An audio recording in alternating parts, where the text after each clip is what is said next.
Buenas tardes. Bueno, un placer la oportunidad que nos brinda la Unión Provincial de Valladolid de tener esta conferencia sobre el presente y futuro del automóvil, que desde luego a CSIC le preocupa, a CSIC le ocupa, puesto que son miles de familias en Valladolid y más de 30.000 empleos directos en Castilla y León y, por tanto, pues un placer, un honor. Y yo no voy a decir mucho más, simplemente que esto sirva de orientación para todos nosotros y le escucharemos con muchísima atención, puesto que es el futuro, y echo de menos a algunas autoridades que no estaría de más que estén aquí para apostar por el futuro de la empresa automovilística en Castilla y León, puesto que de ello depende nuestro modus vivendi, ¿no? Y entonces, desde luego, en CSIC, como digo, estaremos con atención y, desde luego, desde una óptica sindical estaremos luchando, peleando por que los puestos de trabajo y la carga de trabajo en las nuevas empresas también exista, persista y tengamos un futuro próspero para todos. María José, te doy la palabra. Gracias por invitarnos y nada más. Gracias. Voy a intentar no enrollarme porque si empiezo a hablar de sindicato, pues al final nos saco la papeleta para octubre, o sea que... Entonces, bueno, simplemente deciros que, como sabéis, sois más de 5.000 las familias que dependéis del mundo del automóvil en Valladolid, de una manera directa o de una manera indirecta. Si nos vamos ya a familias que puedan depender de otras empresas que a su vez dependan de Horse o de Renault, pues la cantidad de población de Valladolid que depende de este tipo de industria, pues imaginaros, al final, yo me acuerdo cuando era pequeña, yo vine a Valladolid con 3 años y cuando empecé en el cole, pues había que rellenar unos papeles por asignatura en la que te ponían nombre, apellidos, nombre del padre y de la madre y en qué trabaja tu padre. Bueno, pues es que todo el mundo, su padre trabajaba en Renault. A mí me miraban mal porque mi padre trabajaba en Iberdrola. ¿Y cómo se escribe eso? ¿Con H o sin H? Bueno, era Iberduero. Entonces, pues que sois todos los trabajadores y trabajadoras de Renault y de Horse muy importantes para la ciudad. Sois los que estáis manteniendo la ciudad. Y bueno, pues deciros que estamos aquí para apoyaros, para ayudaros, que nos hemos presentado en Renault y nos vamos a presentar en Horse como un sindicato independiente, un sindicato transparente y un cambio frente a lo que tenéis en este momento. Si alguien espera tener en nosotros lo mismo que está viendo día a día en su fábrica, le recomiendo que no se afilie, porque somos totalmente diferentes. Entonces, bueno, estamos aquí y para nosotros cada voto en la urna es un compromiso que adquirimos. Nos presentamos a vosotros como un sindicato joven, nuevo, con ganas de trabajar por y para vosotros. Y dicho esto, ya he hecho un poquito de campaña, ya nos vemos después, en unos días, y paso la palabra a Fran, vuestro delegado. Bueno, a todos, gracias por venir, y no sé si será el momento, pero muchas gracias por todo el apoyo que nos habéis dado en elecciones. Estamos aquí gracias a vosotros, obtuvimos unos resultados en motores, lo que es ahora Horse, bastante buenos, yo diría buenísimos. Conseguimos más votos que muchas organizaciones históricas de Renault. Sabemos la responsabilidad que habéis depositado en nosotros y mi compromiso y el de todo mi equipo es que vamos a trabajar para vosotros. Estamos para ayudaros en el día a día y nos gustaría que fuerais vosotros los que nos marcarais el camino. Somos un sindicato nuevo, pero tenemos una trayectoria ya en Renault, llevamos bastantes años dentro de la fábrica, conocemos vuestras necesidades, nos hemos dado cuenta que hay muchas inquietudes en todos los colectivos, pero muchas son comunes. Entre ellas hemos visto que la conciliación familiar cada vez es más difícil, tanto en estructura como en mano de obra, y los salarios no son acordes a las necesidades.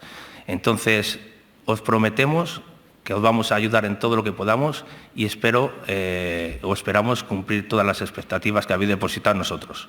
Hay unas nuevas elecciones en octubre donde nosotros queremos que nos volváis a dar vuestro apoyo. Esperemos que consigamos aún mejores resultados y cualquier duda, cualquier problema, cualquier inquietud, nos la hagáis llegar.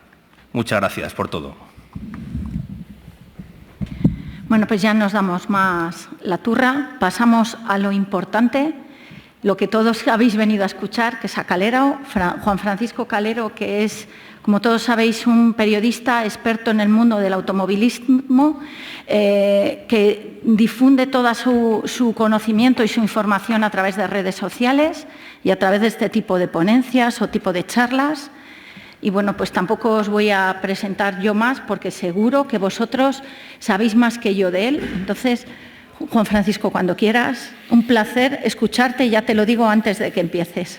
Muchísimas gracias. Gracias.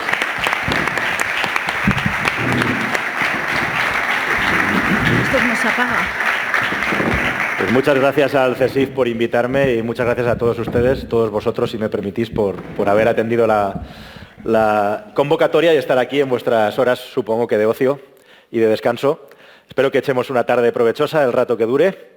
Y bueno, pues simple y llanamente darle las gracias también a mi amigo Jorge, que lo tengo aquí detrás, que está escondido, que me va a hacer de secretario durante toda la presentación. Yo suelo pasar muchas pantallas, espero hacer esto dinámico y entretenido. Y bueno, pues vamos a hacer un viaje en el que vamos a intentar un poco conocer qué es lo que está pasando en la industria del automóvil, qué es lo que viene, y como digo siempre, lo que decía ahí fuera, no tengo una bola de cristal, ¿no?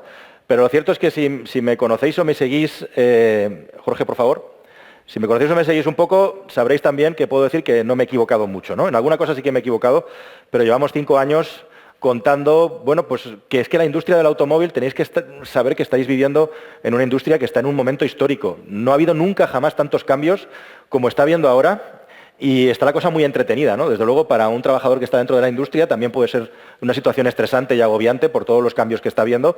Pero bueno, vamos a intentar contar lo que hay, lo que viene. Si alguien todavía no me conoce, por cierto, como muy bien se ha dicho, pues yo básicamente hago mi trabajo en YouTube. Entre los años entre el 20 y el 22 estuve en la lista Forbes de las 100 personas más influyentes de España. Mi especialización y mi ámbito de actuación es el mundo del automóvil. Soy el director editorial de carwow.es. Y además hago otras muchas cosas, dar conferencias, tengo una productora, doy también asesoramiento a empresas del mundo del automóvil y en definitiva me paso buena parte de mi vida conviviendo con empresas del mundo del automóvil, visitando fábricas por todo el mundo y conociendo producto, personajes, ingenieros y empresarios del mundo del motor. Así que todo eso lo intento trasladar a mis vídeos. En su día intenté empezar a meter un soplo de aire fresco en lo que era una prensa del motor que se dedicaba básicamente al sota, caballo y rey, que es coche, prestaciones, características, etcétera.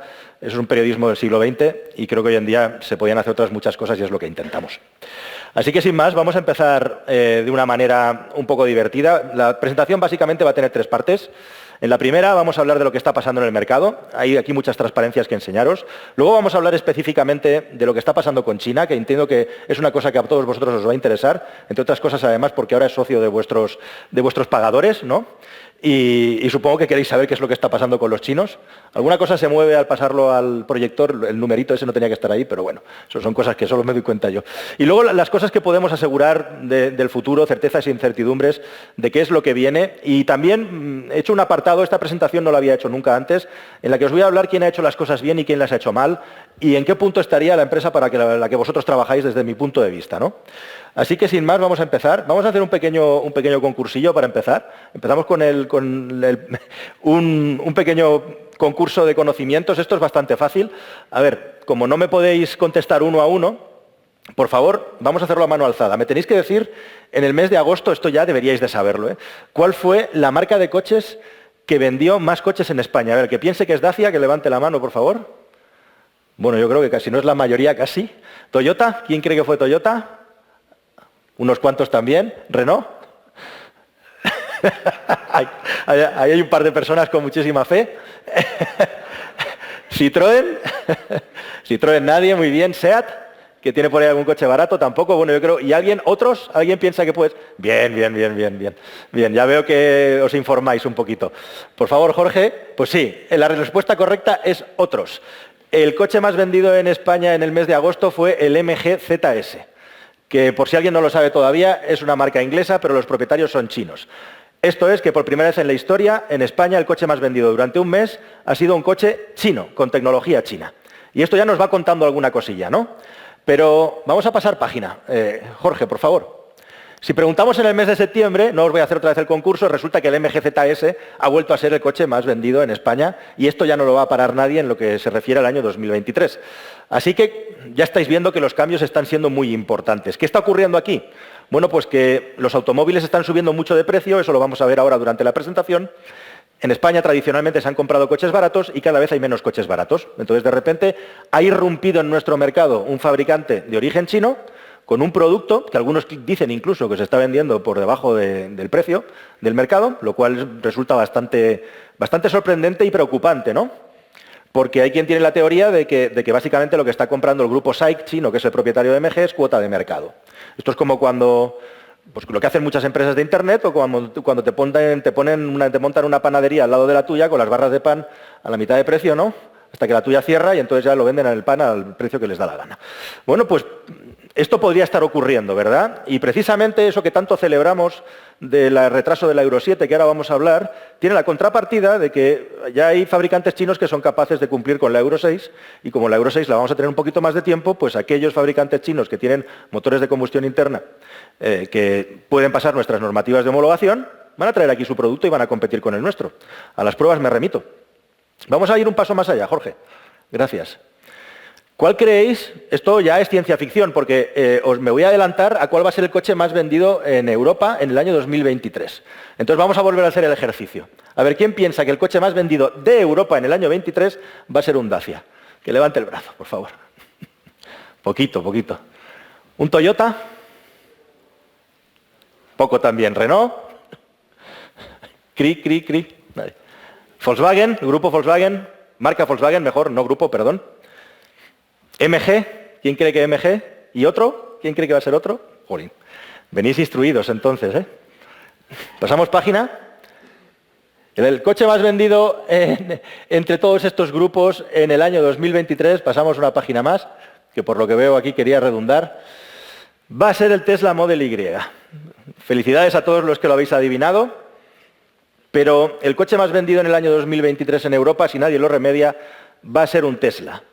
Y esto es muy importante, esto os estoy diciendo que el coche más vendido en España es un coche de origen chino y por primera vez en la historia el coche más vendido en Europa va a ser un coche de origen estadounidense. Y no solamente eso, sino que además, en segundo lugar, el coche más vendido en Europa va a ser un coche eléctrico. Así que si alguien cree que todavía esto del coche eléctrico y que todo esto es una pamplina y que esto no va a llegar, ya sé que aquí estoy entre motoristas, tenemos que ser objetivos y saber que esto es imparable. Hay distintas velocidades, vamos a hablar tranquilamente de esto durante la presentación de hoy, no hay por qué asustarse, pero esta tendencia es imparable, evidentemente. Y bueno, para hacer la foto un poquito más, digamos, completa, si vemos cuáles son las ventas, no sé si llegáis a verlo en Europa hasta el mes de agosto, pues ya te veis que el Tesla Model Y es el líder, sin ningún género de duda, pero si nos vamos a la columna de la derecha y vemos cuáles son los principales fabricantes, Tesla aparece en el número 13. Que no está nada mal, pero desde luego todavía no hay un fabricante de automóviles eléctricos que sea líder en el mercado como fabricante. Con lo cual le queda un camino largo todavía si es que algún día lo consigue. Lo de Tesla es muy impresionante porque esto lo consigue fabricando solamente 2 puñeteros coches. Los otros 2, que son el Model X y el Model S, se venden en un porcentaje pues, que aproximadamente a lo mejor son el 5 o el 6% de las ventas. Y el 94% restante son el Model 3 y el Model Y. Hasta tal punto que una de las preguntas que uno se plantea y se hace, y esto ya es una pregunta seria, es ¿realmente hay sitio en el mercado para tanto fabricante de coches eléctricos? ¿O realmente la gente quiere comprar coches eléctricos o quiere comprar Teslas? Bueno, pues sí, la respuesta es que no va a haber sitio para tanto fabricante de coches eléctricos y muchos se van a quedar por el camino. El tema es cuáles. Esta foto la hice anteayer, si me seguís en Twitter ya la habéis visto. La hice anteayer, estaba en Múnich, me fui. Anteayer estuve en una presentación en Alemania para probar un coche japonés con un motor rotativo que es un generador de rango extendido, que es el Mazda MX-30. Una cosa extremadamente exótica y muy nueva en el mercado. De hecho, es tan exótica que ellos han decidido llamarle híbrido enchufable cuando no es un híbrido enchufable, pero para que la gente lo entienda. Y es muy llamativo porque sales de la terminal y te encuentras con este pedazo de banner, con este pedazo de pancarta de Audi, en la que en primer término hay un prototipo de Audi que es un coche que no existe. En estos últimos días Audi está haciendo una campaña de comunicación vendiendo lo que nos va a traer, porque no tienen nada, se han quedado atrás. Y Fijaos, he puesto ahí una flechita, ¿veis ahí abajo? Esto es muy fuerte, porque tú sales de la terminal y tienes enfrente este pedazo de frontal, que esto vale mucho dinero. Y en la parte de atrás tienes el Audi Forum, que es el museo de Audi, o sea, estás en territorio Audi. ¿Y qué es lo que hay en el camino entre un sitio y otro? Hay aquí una cosa, pasa a página, Jorge, que ahora os la voy a ampliar, que son 3 coches eléctricos llenos de tecnología, con pantallas LED incluso por el exterior.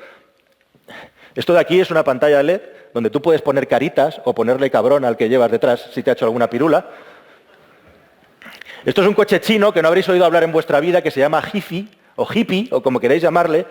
Y ahí está, en el aeropuerto de Múnich, poniendo sus 3 productos insignia que te puedes comprar ya en Alemania. Así que resulta que los jefes de la automoción a nivel histórico, Audi, nos están vendiendo promesas y los chinos tienen allí en el mismo corazón de Alemania su producto eléctrico listo para comprar y bueno, pues allí los germanos, lógicamente, mirando estos coches tan estrambóticos, porque lo son, y flipando con ello, ¿no? Esto es un símbolo realmente de lo que está pasando en la industria del automóvil. Es muy curioso y es muy interesante y verdaderamente me resultó muy impactante y evidentemente esto lo hacen para decir, hola, estamos aquí. Bueno, tenemos, hablando del contexto de la industria del automóvil, una serie de cuestiones muy potentes. La más importante de todas es la increíble subida de precio de los coches. Este es el coche que más ha subido de precio de todos los coches que se venden en España, que además es del grupo, que es el Dacia Sandero. Es una cosa loca. Y en parte viene dado, no os penséis que todo es una estrategia de empresa o que haya habido algún problema, en parte viene dado precisamente porque de todos los motivos por los que los coches se encarecen, hay uno claramente que es la normativa. O sea, tenemos que llenar los coches con unas tecnologías de normativa anticontaminación y de normativa de seguridad y sistemas de seguridad, incluso de alerta remota, que hacen que los coches se encarezcan. Dacia ha vivido de tecnologías ya amortizadas de Renault, pero ahora Dacia, si se quiere seguir vendiendo en Europa, cada vez se tiene que parecer más a los coches de Renault, con lo cual cada vez son más caros los coches. Y eso ha afectado muchísimo al precio de este vehículo en concreto. Pero bueno, si hacemos un análisis de la subida de precios, nos encontramos que si hacemos un análisis del año 14 al 22, 23, en el que despejamos de la ecuación lo que es la inflación, o sea, comparamos manzanas con manzanas, lo que tenemos son unos crecimientos en los precios de los coches, pues que van desde el 1% hasta el 50% en algunos modelos seleccionados. Y esto está haciendo que cada vez sea más difícil comprar un coche nuevo, ¿no? Y esto está haciendo que muchas personas retengan su interés, porque el problema es que la burbuja de los coches nuevos, sobre la que también tiene mucho que ver la crisis de los componentes que vosotros sufrís con paradas en la cadena de producción, etcétera, se refleja también en la crisis que hay en los precios de los coches usados, que es todavía mayor, la burbuja de los coches de segunda mano que la de los coches nuevos. Es una auténtica locura. Yo no sé si vosotros sois aficionados a mirar precios de coches, pero hay muchos coches de segunda mano con unos pocos años que ahora valen más que lo que costaron cuando se compraron en su momento. Es una cosa surrealista que está pasando. Y todo esto está haciendo que muchas personas no tengan directamente ya poder adquisitivo para comprar un automóvil. Y esto es un verdadero problema, porque está habiendo un cambio radical en un momento en el que además está habiendo un cambio radical en las tecnologías que estamos comprando con los automóviles. En España, yo lo dije en su día, el híbrido es el nuevo diésel y es exactamente lo que está pasando. ¿Qué cuota de tecnologías tenemos ahora mismo? Pues como bien habréis oído, estos días, este verano, en Europa, el eléctrico puro ha adelantado al diésel, ya se venden más coches sin tubo de escape que coches diésel, y en España la cuota de eléctrico más híbrido enchufable ahora mismo está en un 11%, el diésel está en un 12%. Verdaderamente no es que el diésel tenga algún problema, es que básicamente los fabricantes de coches no les da para gastar el dinero en desarrollar vehículos eléctricos, para gastar el dinero en híbridos enchufables, para gastar el dinero en híbridos y para gastar el dinero en tecnología diésel. Así que las tecnologías diésel se dan por amortizadas y, entre otras cosas, cada vez hay menos oferta de vehículos en el mercado. Es una cuestión natural. A menos oferta, menos ventas. Al final, yo siempre lo digo en mi charla, sea cual sea el interlocutor, lo que marca la validez de un coche desde un punto de vista medioambiental es la etiqueta que lleva, no la tecnología. Así debería de ser, ¿no? ¿Qué problema hay en comprarse un diésel si tiene etiqueta CO Eco frente a un gasolina que tiene etiqueta CO Eco? Pues ninguno. Lo que sea el coste de mantenimiento, a nivel legal, es exactamente lo mismo.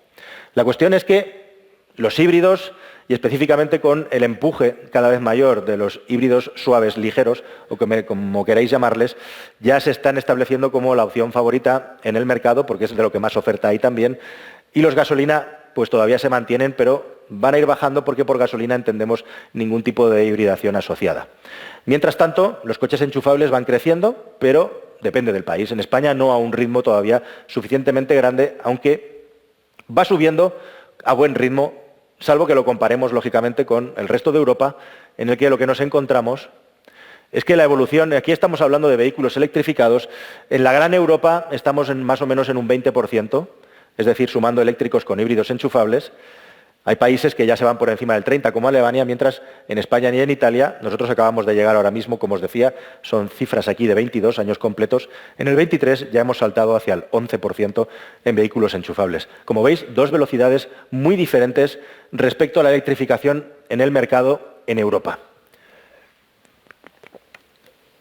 Y luego está el fenómeno este famoso, en el que nos damos un tiro en el pie, ¿no? Y bueno, yo aquí abogo, mi opinión al respecto es clarísima, es decir, no se debería de favorecer ninguna tecnología. Y el problema que tenemos con el automóvil eléctrico es que además se ha mezclado con la política y está todo el discurso y todo el debate está impregnado de cosas que son irracionales, ¿no? El coche eléctrico debería de ser una alternativa más, que tenga su desarrollo tecnológico, pero como parece que no lo quieren imponer, genera rechazo. Y genera incluso enfado y genera la reacción contraria a la que debería de generar. Y como solo se dan subvenciones y ayudas al automóvil eléctrico, que es el más caro, esto del coche eléctrico es súper sencillo. Esta gráfica que os he puesto antes es que es el resumen. En Noruega son un 85 o un 90%. Se vende tanto más cuanto más dinero hay en un país y tanto menos cuando menos dinero. Y ya está, salvo algunos detalles o algunas excepciones, ¿no? Como es el caso de Portugal, España, que si tenéis curiosidad, luego en las preguntas vamos a poder charlar. Os explico por qué en Portugal se venden más coches eléctricos. Tampoco es nada extraordinario los motivos. Pero básicamente lo que están provocando al dar ayuda solo a los coches eléctricos es un tapón en el que la gente no renueva su automóvil y al final resulta que generamos el efecto contrario, porque tenemos un montón de coches que, según mis cálculos, en el año 24 van a pasar ya de los 14 años de edad media. Y esto es un verdadero problema porque al final están circulando los coches más contaminantes, los más peligrosos, los que menos se llevan al taller a mantener porque ya no merece la pena hasta que reviente. Y justamente es el efecto contrario que se está buscando. Y no salimos de ahí, ¿no? Yo con eso no estoy en absoluto de acuerdo. Lo cual no quiere decir que me parezca mal el automóvil eléctrico. Al final es el fenómeno, como me preguntaban fuera, de la cubanización del parque móvil, en el que al final, si esto sigue así, llevándolo al ridículo, vamos a acabar todos con esto, aparcado en las calles, ¿no? Y esto es un verdadero problema para la industria a todos los niveles, que se debe de atajar y se debe de solucionar por parte de las administraciones. No sé si sabéis que hace unos días se ha aprobado 90.000 millones de euros que nos va a dar la Unión Europea, de los cuales 80.000 son con préstamos. Y si te pones a leer la letra pequeña, te das cuenta de que todos los compromisos que teníamos con la Unión Europea a nivel de coches eléctricos puestos en la carretera y de puntos de carga, de coches eléctricos que tenía que comprar la propia administración, todos están incumplidos y se les ha dado una patada a seguir de 2 años. Que básicamente ese es el resumen del documento que España ha mandado con las 52 adendas a la Unión Europea. Retrásese todo y redúzcanse los objetivos, con lo cual te estás planteando, pero verdaderamente, ¿estos objetivos de qué van? ¿Es una zanahoria ahí en un palo con la que nos quieren hacer correr? Es verdaderamente incomprensible. Bueno, vamos a pasar para adelante. Yo creo que esto está suficientemente explicado, Jorge. Y esto es muy curioso porque se está dando un fenómeno en España, además. Tenéis que tener en cuenta que la electrificación viene empujada también claramente por las compañías eléctricas, porque el consumo de electricidad no para de decrecer. Es una cosa muy llamativa. ¿Por qué no para de decrecer el consumo de la electricidad? Pues muy sencillo. No para de decrecer porque, para empezar, cada vez se consume menos por la eficiencia de los electrodomésticos y de todos los aparatos que utilizamos. Ese es el punto más importante, junto con las energías renovables que tenemos en casa, es decir, el autoconsumo. Y en tercer lugar, y desgraciadamente, y esto aquí no debe de pasar nunca en esta sala, que es la desindustrialización, que cada vez consumimos menos electricidad porque hay menos industria. Así que eso de que no hay electricidad suficiente para el coche eléctrico, por cierto, no es cierto. No es cierto. Nos sobra electricidad de momento para meter los primeros millones de coches eléctricos, entre otras cosas porque no para de bajar el consumo de electricidad, que es un fenómeno verdaderamente asombroso, que ni siquiera las propias eléctricas y el gobierno son capaces de explicar en su totalidad qué es lo que pasa. Estos fenómenos que os he contado se explican probablemente el 90% del fenómeno. El problema con la electrificación, efectivamente, es la última milla, es si de repente todas las personas en un garaje quieren poner un punto de carga y cargar todos a la vez, que eso se puede solucionar también con la tasa de simultaneidad y una serie de cosas. El problema más bien es ese, si todo el mundo quiere cargar a determinadas potencias. Al final hay que combinarse y se puede hacer. De hecho, yo vengo de China, donde hay muchas menos gasolineras y electrolineras per cápita que en España, y se mueven con muchos más coches eléctricos que nosotros. Pero bueno, esto lo quiero comentar también porque hay mucho interés también de que vayamos al coche eléctrico, porque es una manera de sustituir la reducción de la electricidad, del consumo de electricidad. Y es un factor muy importante en el que hay poderes fácticos pues que suman y empujan para que esto sea así. Y bueno, y hablando de fenómenos, yo lo que estoy contando, os estoy mandando, digamos, dardos de las cosas que están pasando en la actualidad. Hay un fenómeno muy importante también, ya dejando que si eléctrico, que si diésel, que si demás, el eléctrico es una realidad, es el modelo de distribución, el modelo de la propia industria del automóvil, en el que antiguamente teníamos una manera muy fácil de seguir la industria, que es: yo fabrico un coche, lo fabrico todo lo que pueda, se lo vendo a un concesionario que me lo intenta vender al mejor precio, a veces gana dinero, a veces gana mucho dinero, otras las pierde, y se trataba de inundar el mercado con coches, la postventa en los primeros años en el concesionario oficial, luego taller independiente, vehículo vendido, desguace. Era un sistema lineal en el que la mayor parte de los consumidores eran particulares. En los tiempos de Carlos Ghosn, la filosofía de Renault ha sido fabricar todo lo que se pueda, y colocarlo por todo el mundo, a mansalva. Tenemos que ganar cuota por todas partes, al precio que sea. La rentabilidad está en segundo término.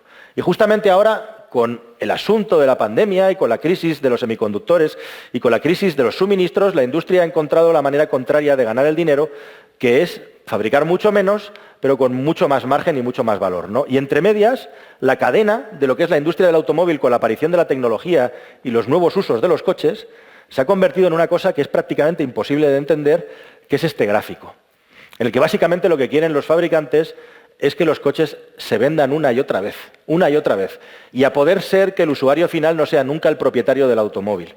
Y así tenemos una nueva forma de fabricar un automóvil, en el que el coche se entrega a un rentacar, se entrega a una agencia de renting, se entrega a un leasing de 1000 maneras. Cada día los particulares tienen menos peso.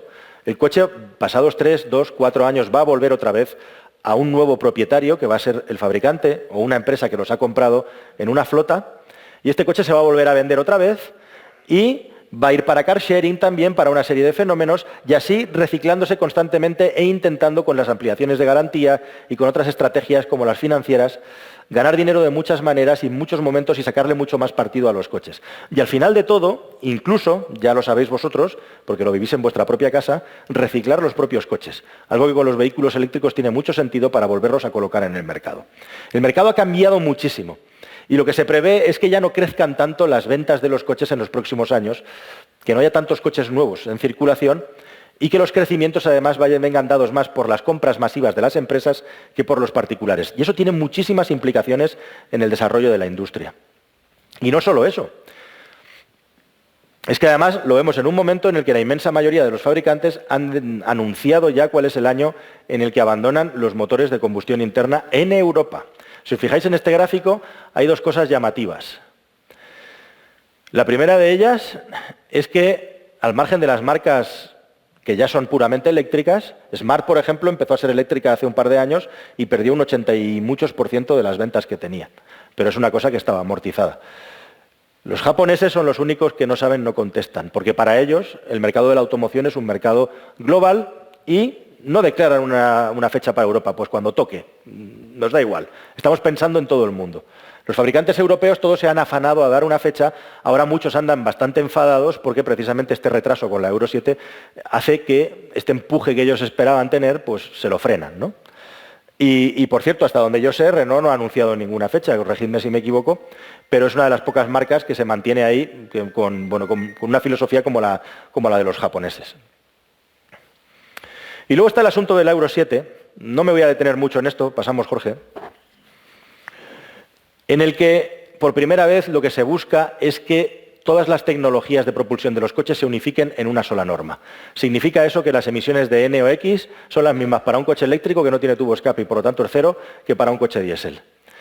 Significa que todos los coches tienen que pasar por una normativa en la que se van a medir las emisiones de los neumáticos y de los frenos. Significa una serie de cosas en lo que se refiere a la postventa que endurecían mucho el coste de producir un automóvil de una manera equivalente a como estamos ahora con las Euro 6 en las que estamos. ¿Qué es lo que ha cambiado? Supongo que más o menos lo habéis oído. Hay cosas muy bestias como que un coche pueda ser analizado pasados entre 160 y 200.000 kilómetros y tiene que mantener las emisiones que tenía cuando era nuevo, o a los coches eléctricos también se les pide aquí. Se les pide que por lo menos la batería esté en buen estado 160.000 kilómetros u 8 años. Las normativas de emisiones respecto a los neumáticos y los frenos son las mismas para eléctricos que para no eléctricos. Traen muchos cambios, pero con el cambio de normativa que ha habido, valga la redundancia, lo que nos estamos encontrando es que prácticamente la Euro 7 va a ser un saltito respecto a la Euro 6 y los fabricantes de coches se han salido con la suya. Esa es una buena noticia, puesto que alarga la vida de los motores térmicos que tenemos ahora, les da más capacidad de amortización a los fabricantes, en un momento, además, en el que estamos viendo unas oscilaciones en el precio de las materias primas impresionantes. Es muy interesante cómo el uso del automóvil está muy condicionado por el precio del petróleo. El petróleo es minería. Lo único que minamos un líquido, pero al final lo que hacemos es minar para extraer un líquido debajo del suelo. Lo que estamos haciendo con el automóvil eléctrico es trasladar el problema de la minería a la fabricación del automóvil.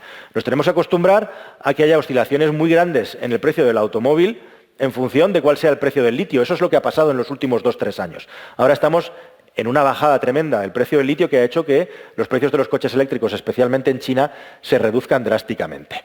Y bueno, siguiendo con las cosas que están pasando, una de las cosas más llamativas es que precisamente por eso los fabricantes de coches ya no solo van a fabricar coches, se van a convertir también en mineros. Tesla y Stellantis están entrando en el accionariado de minerías para garantizarse el litio del futuro y garantizarse el precio del litio. Además, están entrando en el mercado de los vehículos usados. En este caso, si dices usados, si hay alguno aquí me daría un bofetón. Hay que decir de ocasión o seminuevo, ¿no? No usado. Pero lo cierto es que esto se ha convertido en un negocio gigantesco igualmente porque precisamente por la carestía de coches y porque en España no compramos un coche nuevo hasta que revienta, lo que ocurre es que al día siguiente necesitamos un coche. No tenemos ninguna planificación de compra de coche nuevo en muchísimas ocasiones. Así que estas empresas nativas online se han forrado a ganar dinero, especialmente en la pandemia, mandándote el coche a casa sin verlo siquiera, algo que parecía imposible y que Tesla ha demostrado que sí que se puede hacer.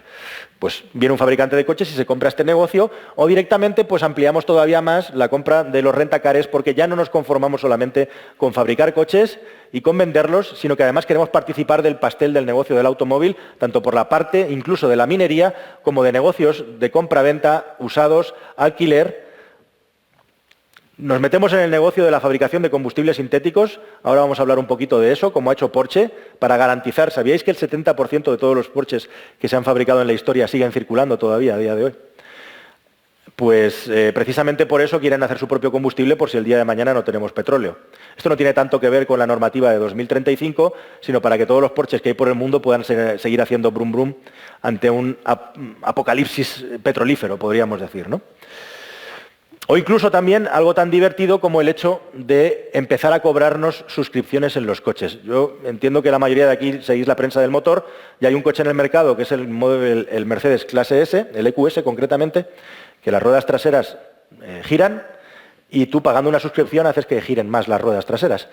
Hoy me apetece irme a un puerto de montaña con mi EQS de 2,5 toneladas a pasármelo bien, pues pago y mi coche es más directo en las curvas. BMW ha ensayado en Estados Unidos una suscripción para calentar los asientos. Audi tiene un sistema de suscripción igualmente para la iluminación de invierno. Tú pagas una cuota y el fabricante de manera remota te lo activa. Todo esto es posible con los coches conectados. El modelo de negocio de la industria del automóvil está cambiando completamente. Otra cosa es que los usuarios traguemos con esto, ¿no? Pero pensad en los coches de aquí al futuro como una especie de ordenador que lleva todo el equipamiento completo y es como un software, como un programa informático. Ellos te activan y te desactivan los módulos en función de lo que tú vas pagando. Eso es lo que los fabricantes de coches quieren implementar en la industria. Así que, haciendo un resumen de esta primera parte de las 3 partes de la presentación, con todo lo que os he contado, al margen de los nuevos modelos de negocio y demás, ¿qué es lo que os quiero contar? Los fabricantes de coches europeos estaban de uña, especialmente los franceses y los italianos, con el tema de los automóviles chinos. ¿Qué es lo que va a pasar con los chinos? Nos comen los chinos, bla, bla, bla. Así que los fabricantes han conseguido que la Unión Europea se ponga a investigar a los coches chinos y probablemente lo que va a ocurrir es que se les van a duplicar los aranceles. Ahora mismo a los coches chinos se les cobra un 10% de arancel. Los europeos somos tan listos que cuando un coche europeo va para China nos cobran un 25% de arancel a nuestro producto. Esto no es tan fácil de cambiar porque hay muchísimas cosas entre medias, ¿no? Estos se llaman relaciones comerciales y hay una cosa que se llama Organización Mundial del Comercio y esto no es un botón que uno puede activar y desactivar. El caso es que estamos en franca desventaja y la Unión Europea ya ha dicho que lo va a investigar. Se va a retrasar la Euro 7, lo cual es una buenísima noticia porque el escalón que había, que las industrias del automóvil europeos básicamente han dicho, y esto os afectaba mucho a vosotros, Tavares de Stellantis ha llegado a decir, miren ustedes, si me marcan la Euro 7 como está, me pongo a cerrar fábricas y solo hago coches eléctricos. Y ahora, las barricadas y los conflictos en los barrios se los comen ustedes, así tal cual. En Renault 3/4 de lo mismo. En Renault, uno de los máximos directores técnicos decía, la Euro 7 va a ser el final del motor de combustión tal y como se ha planteado. Al final, la Unión Europea es especialista en poner normas para luego incumplirlas y darles una patada para adelante, y es exactamente lo que ha pasado con la Euro 7. Buena noticia para vosotros. Luego, además, en Francia, que son siempre los pioneros en grabar las cosas, se han inventado que van a penalizar la huella de CO2 de los coches eléctricos. ¿Por qué? Porque no es lo mismo un coche eléctrico fabricado en la France o en España que un coche eléctrico que nos viene de China, producido con electricidad de carbón, con unas condiciones para traer la batería de litio tremendas, que acaba llegando aquí en un barco a 20.000 euros menos de lo que cuesta fabricarlo en Europa, ¿no? Y se calcula que aproximadamente un 33% de los coches eléctricos que se van a vender en Francia en el año 2024 van a perder las ayudas. Francia no puede poner aranceles, ni ningún país de la Unión Europea puede poner aranceles al coche chino, americano o malasio. Lo que sí que puede hacer, porque esto es una cosa que son los convenios comerciales entre regiones económicas, Unión Europea, China. Es la Unión Europea la que lo negocia, le quiere subir los aranceles. ¿Qué pueden hacer los gabachos? Pues lo que van a hacer, quitarles las ayudas. Vale, yo no puedo ponerte un arancel, no te puedo grabar un 50% del coche, pero los 7, 8.000, 5.000 euros te los quito porque tu coche tiene una huella de CO2 mucho más grande. En Europa hay un proyecto muy chulo, que es de un competidor, que es de Peugeot, que es el nuevo Peugeot 3008, que es un coche que se hace íntegramente en Francia, incluidas las baterías, que es el primero en toda Europa. Se habla mucho de las fábricas de baterías, pero lo verdaderamente importante, además de ensamblarlas, es las celdas de las baterías, lo que hay dentro. Y eso se va a hacer en Francia también, en un área además bastante restringida. Así que eso también se ha conseguido.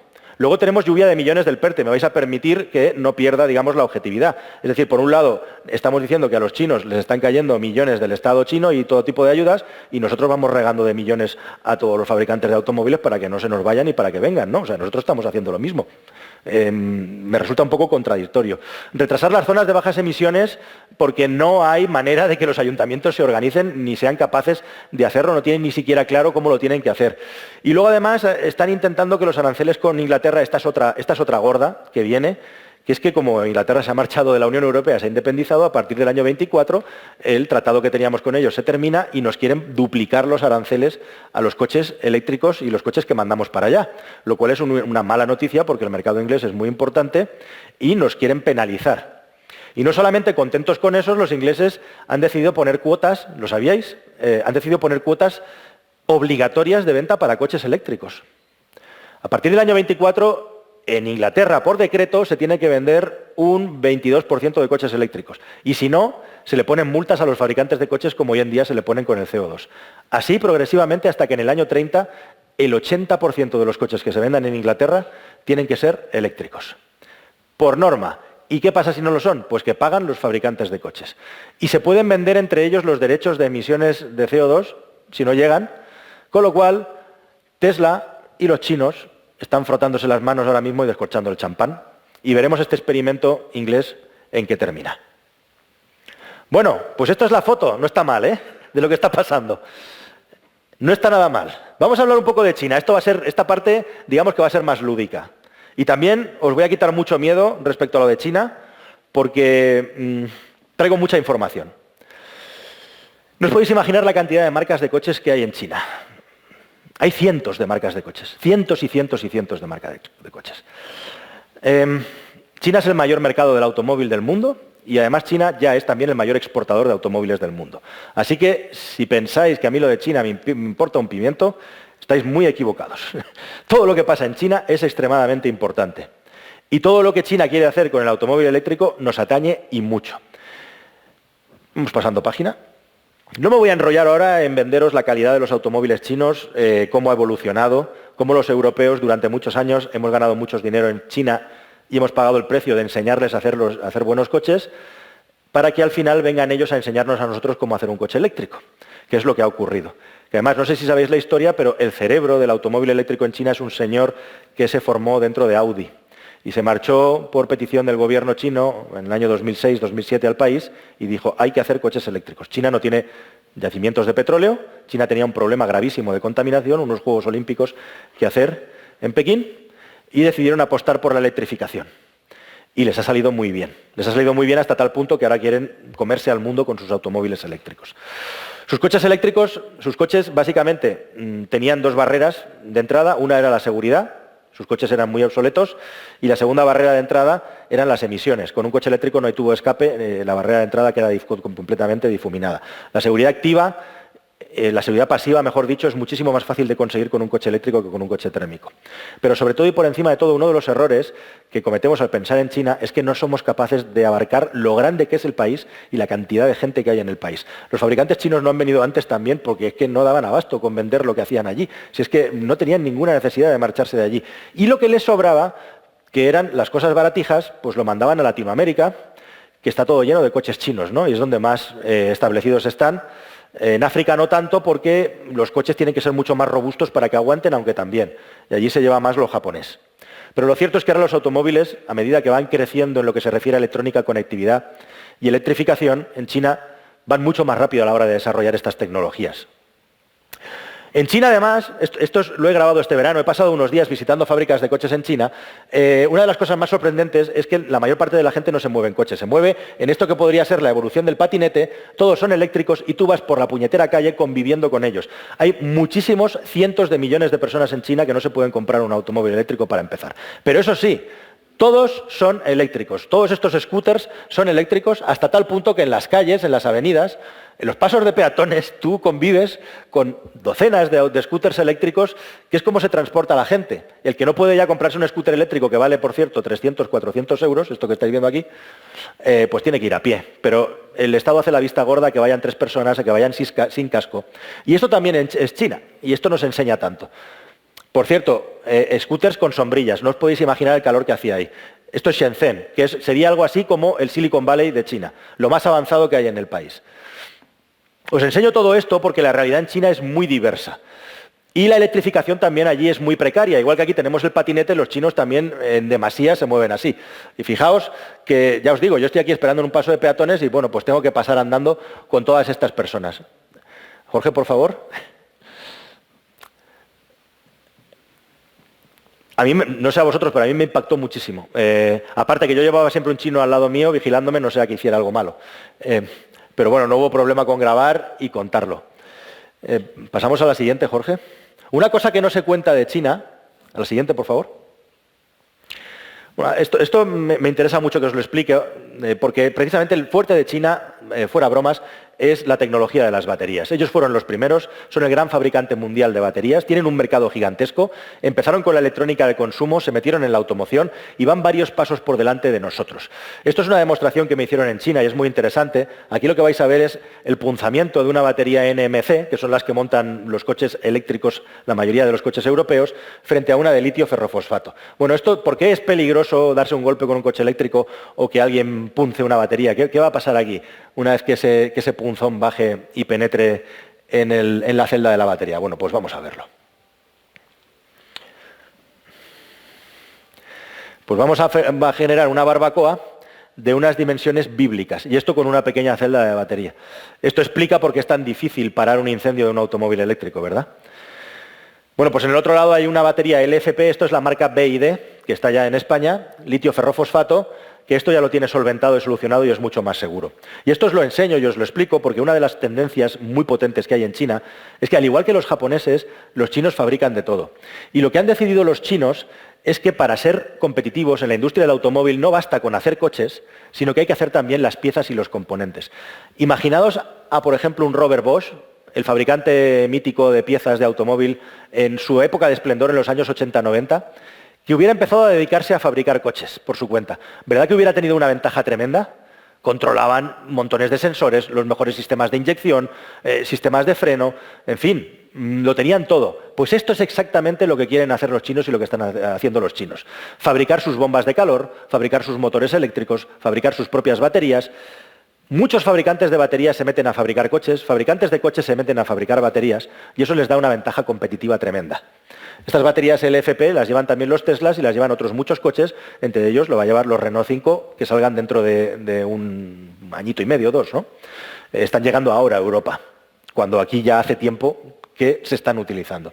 Y luego está el tema de la normativa. Esto que estáis viendo aquí es un coche autónomo, ahí veis el pedazo de sensor de LIDAR. Allí un coche autónomo puede circular por la calle sin ningún tipo de problema, o sea, los permisos los justos. Vas circulando por la calle y te encuentras coches con los lidares, con los sensores alrededor, con las cámaras. También en software y en conducción autónoma van mucho más rápido que nosotros porque son muchos más. La gran ventaja de los chinos es que son muchos más. Si algo he aprendido yo en este viaje es que son mucho menos eficientes que nosotros. Nosotros tenemos muchos más conocimientos, pero tú, aunque los conquistadores hicieron cosas increíbles cuando llegaron con sus 4 caballos a luchar, 20 supersoldados no pueden luchar contra 20 millones de personas con una lanza.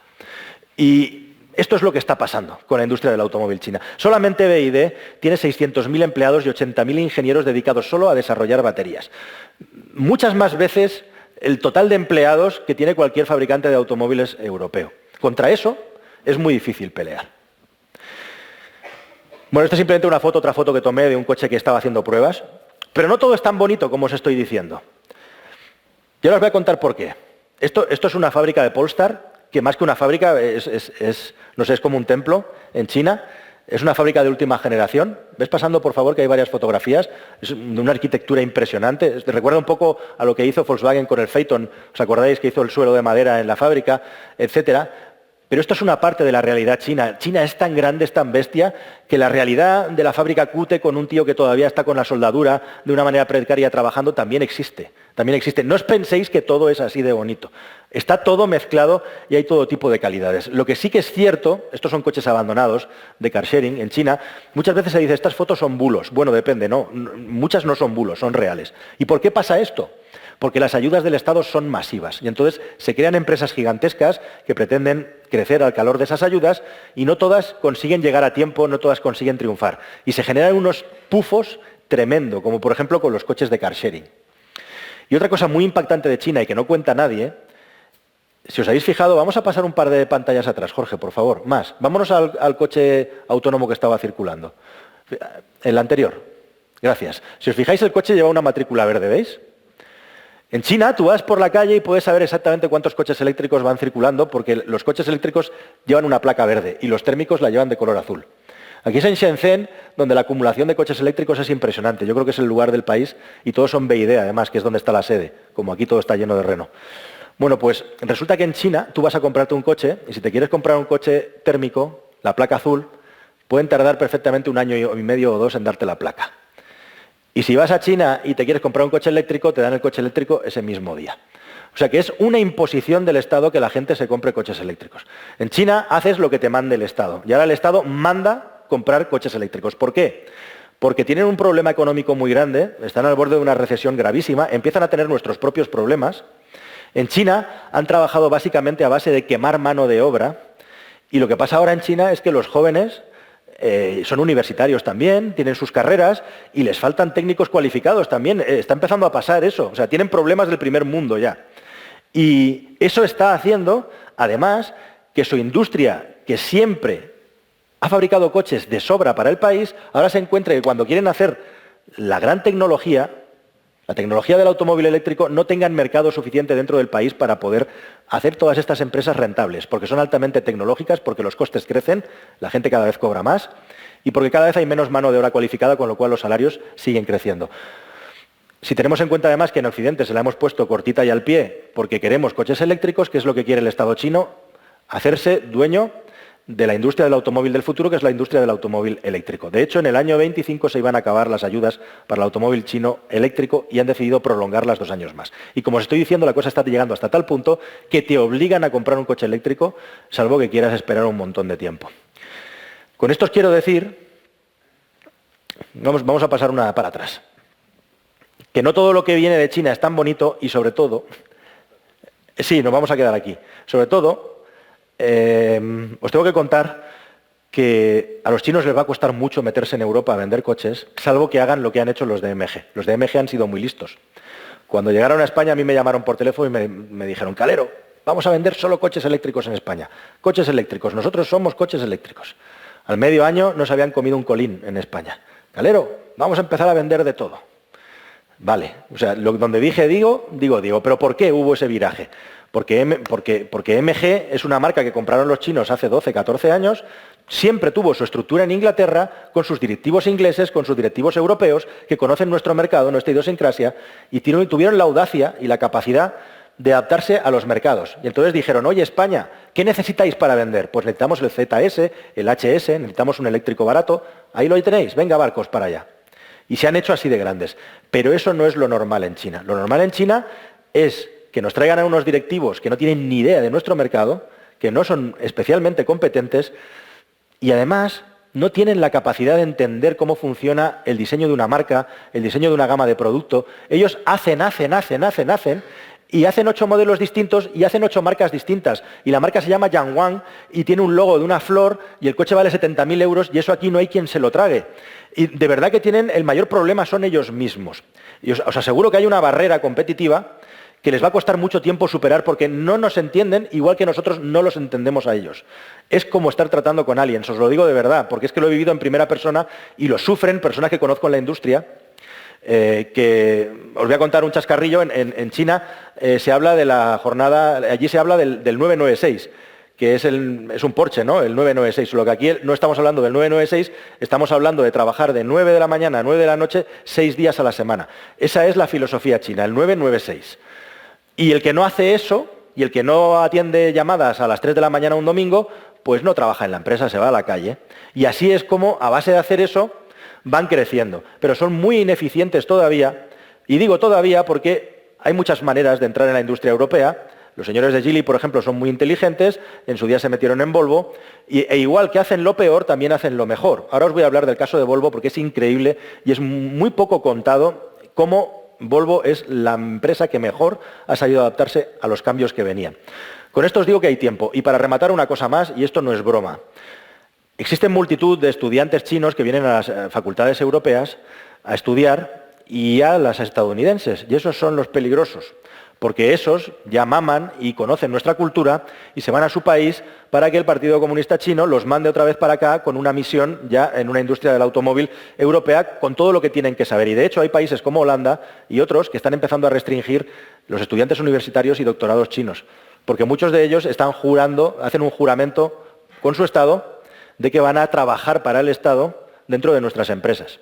Y eso está ocurriendo ahora mismo dentro de la industria. Es una cosa muy peliaguda. Pero, por ejemplo, ahora llega una marca como Moda que va a sacar 2 modelos y 2 marcas. Y lo quieren hacer todo ellos. Bajo mi punto de vista, el desastre está casi garantizado. El tiempo me dará o me quitará razones. ¿Vamos a pasar? ¿Vamos a avanzar? Y vamos a irnos a la última parte de la presentación. El bloque chino lo dejamos ya atrás, que son las certezas e incertidumbres. Bueno, esto es lo que mi amigo Álvaro Sauras llama el reloj de cuco. Y esta realidad, que es en la que hemos vivido todos los aficionados al automóvil, vamos a pasar a la siguiente. Vamos a recrearnos después de todo esto que os he contado, que supongo que os está dejando un poquito, no sé si mal cuerpo, vamos a desengrasar un poco con este vídeo de un Mercedes SL de los años 60, con las pruebas que se le hacían al coche. Esto es verdaderamente delicioso. Por ejemplo, la rigidez estructural del vehículo. Esto, te coges un Peugeot 2008 del año 2005 y no pasa esta prueba, de cerrar la puerta con el coche totalmente doblado. Ojo. Los europeos hemos sido muy buenos en esto, hemos sido los mejores, hemos sido la culminación de lo que es la ingeniería de la industria del automóvil. Lo que es alucinante es que estas imágenes son de los años 60. Hoy en día hay coches que no van tan bien como esto.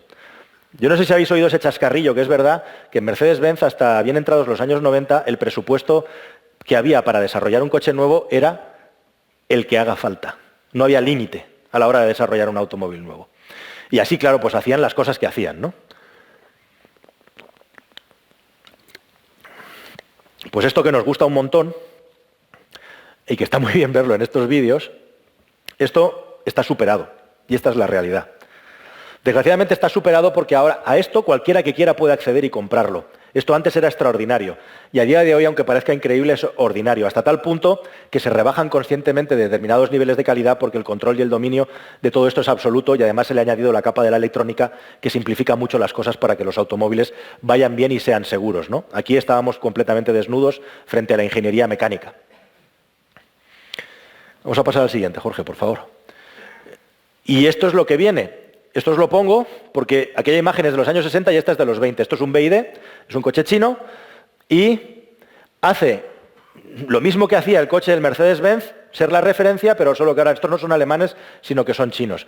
Este coche, la gran ventaja competitiva que tiene es que tiene un sistema que se llama Cell to Body, en el que la integración de la batería forma parte del chasis y está 2 pasos por delante de cualquier cosa que haya en la industria europea, incluido Tesla. Os quiero enseñar simplemente una imagen porque es verdaderamente impresionante. Vamos a pasar al siguiente vídeo, por favor, Jorge. Que es una prueba del alce que parece que está puesto en cámara rápida, pero no es verdad. El bajo centro de gravedad de un automóvil eléctrico, el reparto de pesos perfecto, hace que estos automóviles tengan una seguridad activa absolutamente insuperable. Aparte, bueno, de velocidad y de aceleraciones no vamos a hablar, pero simplemente quería que os hicierais una idea de lo que se puede hacer con un coche eléctrico bien calibrado y bien parido a nivel de seguridad activa, porque es impresionante. Y esto lo han hecho unos chinos.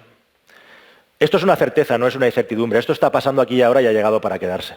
Y la superioridad del automóvil eléctrico en lo que se refiere a seguridad activa y pasiva, aunque las sensaciones de conducción, aunque lo que te transmita a nivel de emociones no tenga nada que ver, esto ha llegado para quedarse. Por supuesto también, si quieres hacer el cabra, se puede.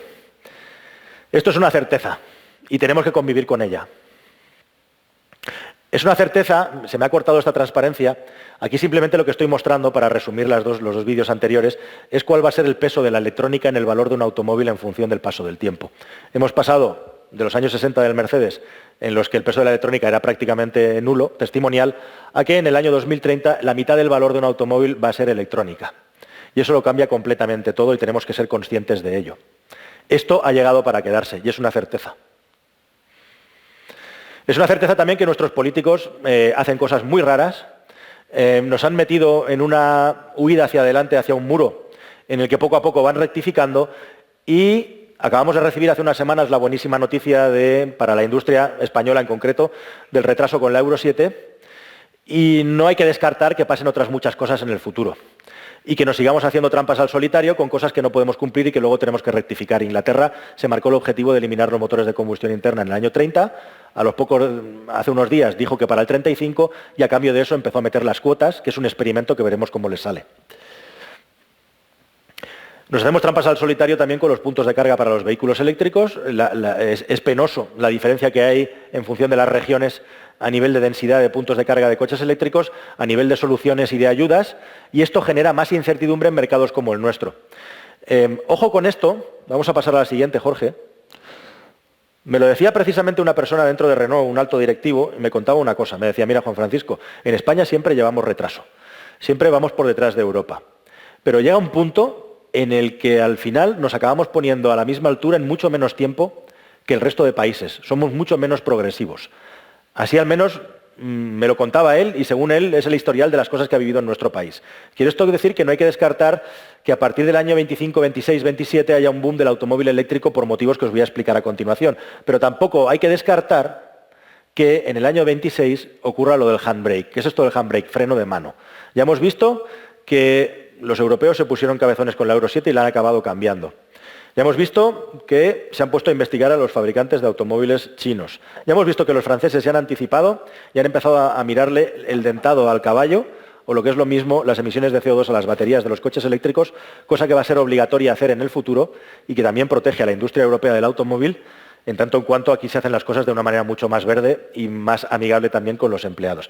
En el año 26-27 hubo un comisario de la Unión Europea que tuvo la audacia de añadir una cláusula por la que la Unión Europea se va a reunir a analizar si verdaderamente la medida del 35 con la prohibición de los motores de combustión interna tiene sentido o no. O sea que ese freno de mano para frenar, para parar la medida de la prohibición del año 35, que sepáis que hay un hito en el camino, que es el año 26, en el que definitivamente sabremos si vamos hacia eso o no. A mí la experiencia me dice que con la Euro 7 había quien quería que se pusiera tal cual estaba, los de Transport and Environment, que viven en otro planeta.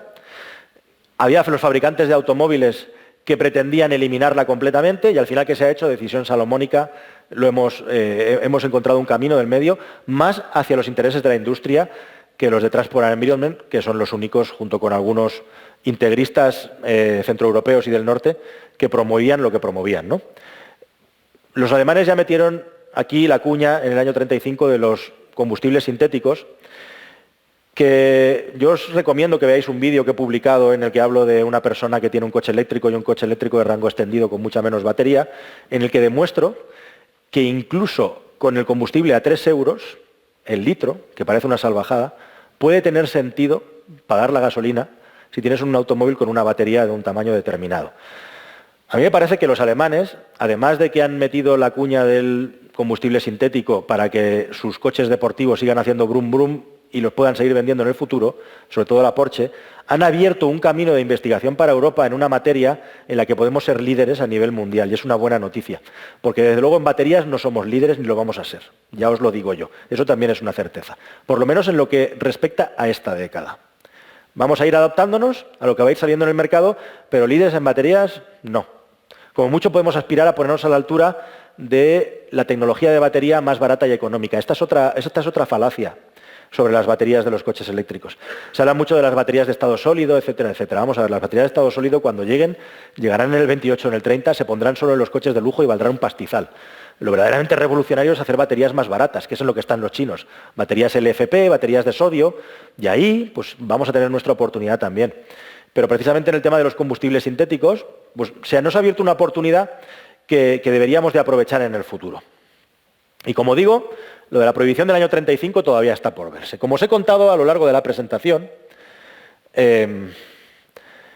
existe, y esta imagen yo creo que es de Transport and Environment, lo mismo me cobran derechos y todo, porque les meto muchísima caña.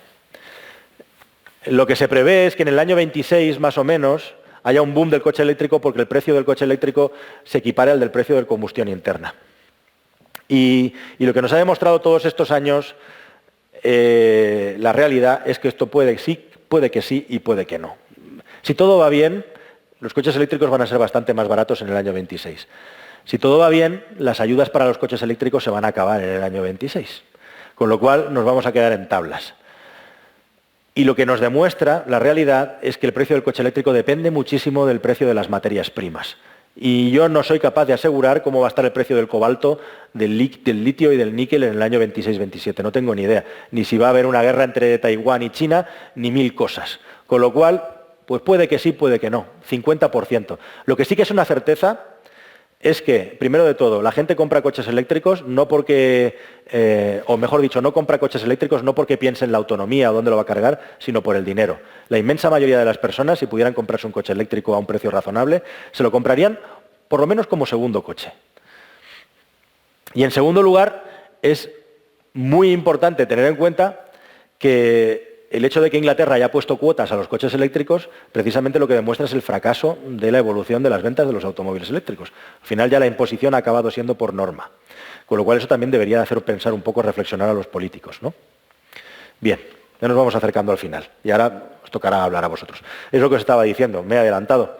Hay encuestas hechas, serias, profesionales, en las que básicamente cuando una persona dice yo no me puedo comprar un coche eléctrico ahora mismo, el coste de adquisición es el principal motivo y la autonomía el segundo. Bueno, esto de la autonomía es muy relativo. Evidentemente, cuanto menos puntos de carga, más importante la autonomía. Y cuanto más puntos de carga, menos importante la autonomía. Depende. Pero ya os digo yo que la inmensa mayoría, y ayer precisamente, anteayer, en Alemania, Mazda me volvió a enseñar la transparencia de que el 80% de los europeos hacen menos de 100 kilómetros al día. Ya sé que en la vida no se puede contar con kilómetros, que hay imprevistos, que hay viajes, pero realmente todos podríamos utilizar un coche eléctrico en nuestro día a día prácticamente sin problemas, salvo una minoría. Bueno, esto vamos a pasarlo. Simple y llanamente es un pequeño apunte sobre el asunto de los combustibles sintéticos y sobre otros muchos combustibles. Va a haber un crisol de combustibles que no son solamente el combustible sintético tradicional, sino el metanol y otros muchos derivados del hidrógeno súper interesantes. Este vídeo, si os parece, yo creo que sí. Si ponéis cara así, yo me callo un poco también. Este vídeo simplemente es una muestra de cómo podría ser una planta de producción de metanol. El metanol es un combustible súper interesante porque es el derivado del hidrógeno que más se acerca al hidrógeno. O lo que es lo mismo, que menos átomos de carbono tiene y que por lo tanto es más limpio, ¿no? Tiene otros problemas. Y básica y llanamente este es un proyecto de una empresa austriaca que en un lugar desértico ha plantado una macrosuperficie de placas solares. ¿Y toda esta electricidad para qué se utiliza? Pues para chupar agua del mar, purificarla, y una vez que tenemos el agua pura, ahí tenemos los tanques de agua, simple y llanamente vamos a alimentar con la electricidad una vez que la hemos desalinado y le hemos hecho los tratamientos ya para tenerla purificada, pues vamos a producir hidrógeno y vamos a guardar el hidrógeno en unos tanques. Y además de eso, después de haber hecho el proceso de la electrólisis y haber dividido en hidrógeno y oxígeno, lo que vamos a hacer es capturar CO2 de la atmósfera directamente y vamos a generar metanol. Y vamos a tener unos depósitos en los que no va a sobrar CO2, pero básicamente y llanamente una central como esta en un coche tendría emisiones negativas, porque el CO2 que hemos capturado de la atmósfera es superior que el CO2 que estamos emitiendo por el tubo de escape una vez que nos movemos con metanol. Proyectos como este, como el de Oruni que tiene Porsche en la Patagonia igualmente también, van a salir a patadas y bueno, son cosas prometedoras, pero evidentemente van a un ritmo mucho más lento, a un ritmo mucho más bajo que el de la electrificación. Pero esto también existe. El diésel HVO100, que es un invento muy interesante de una empresa nórdica que Toyota ha empezado a meter en sus vehículos diésel.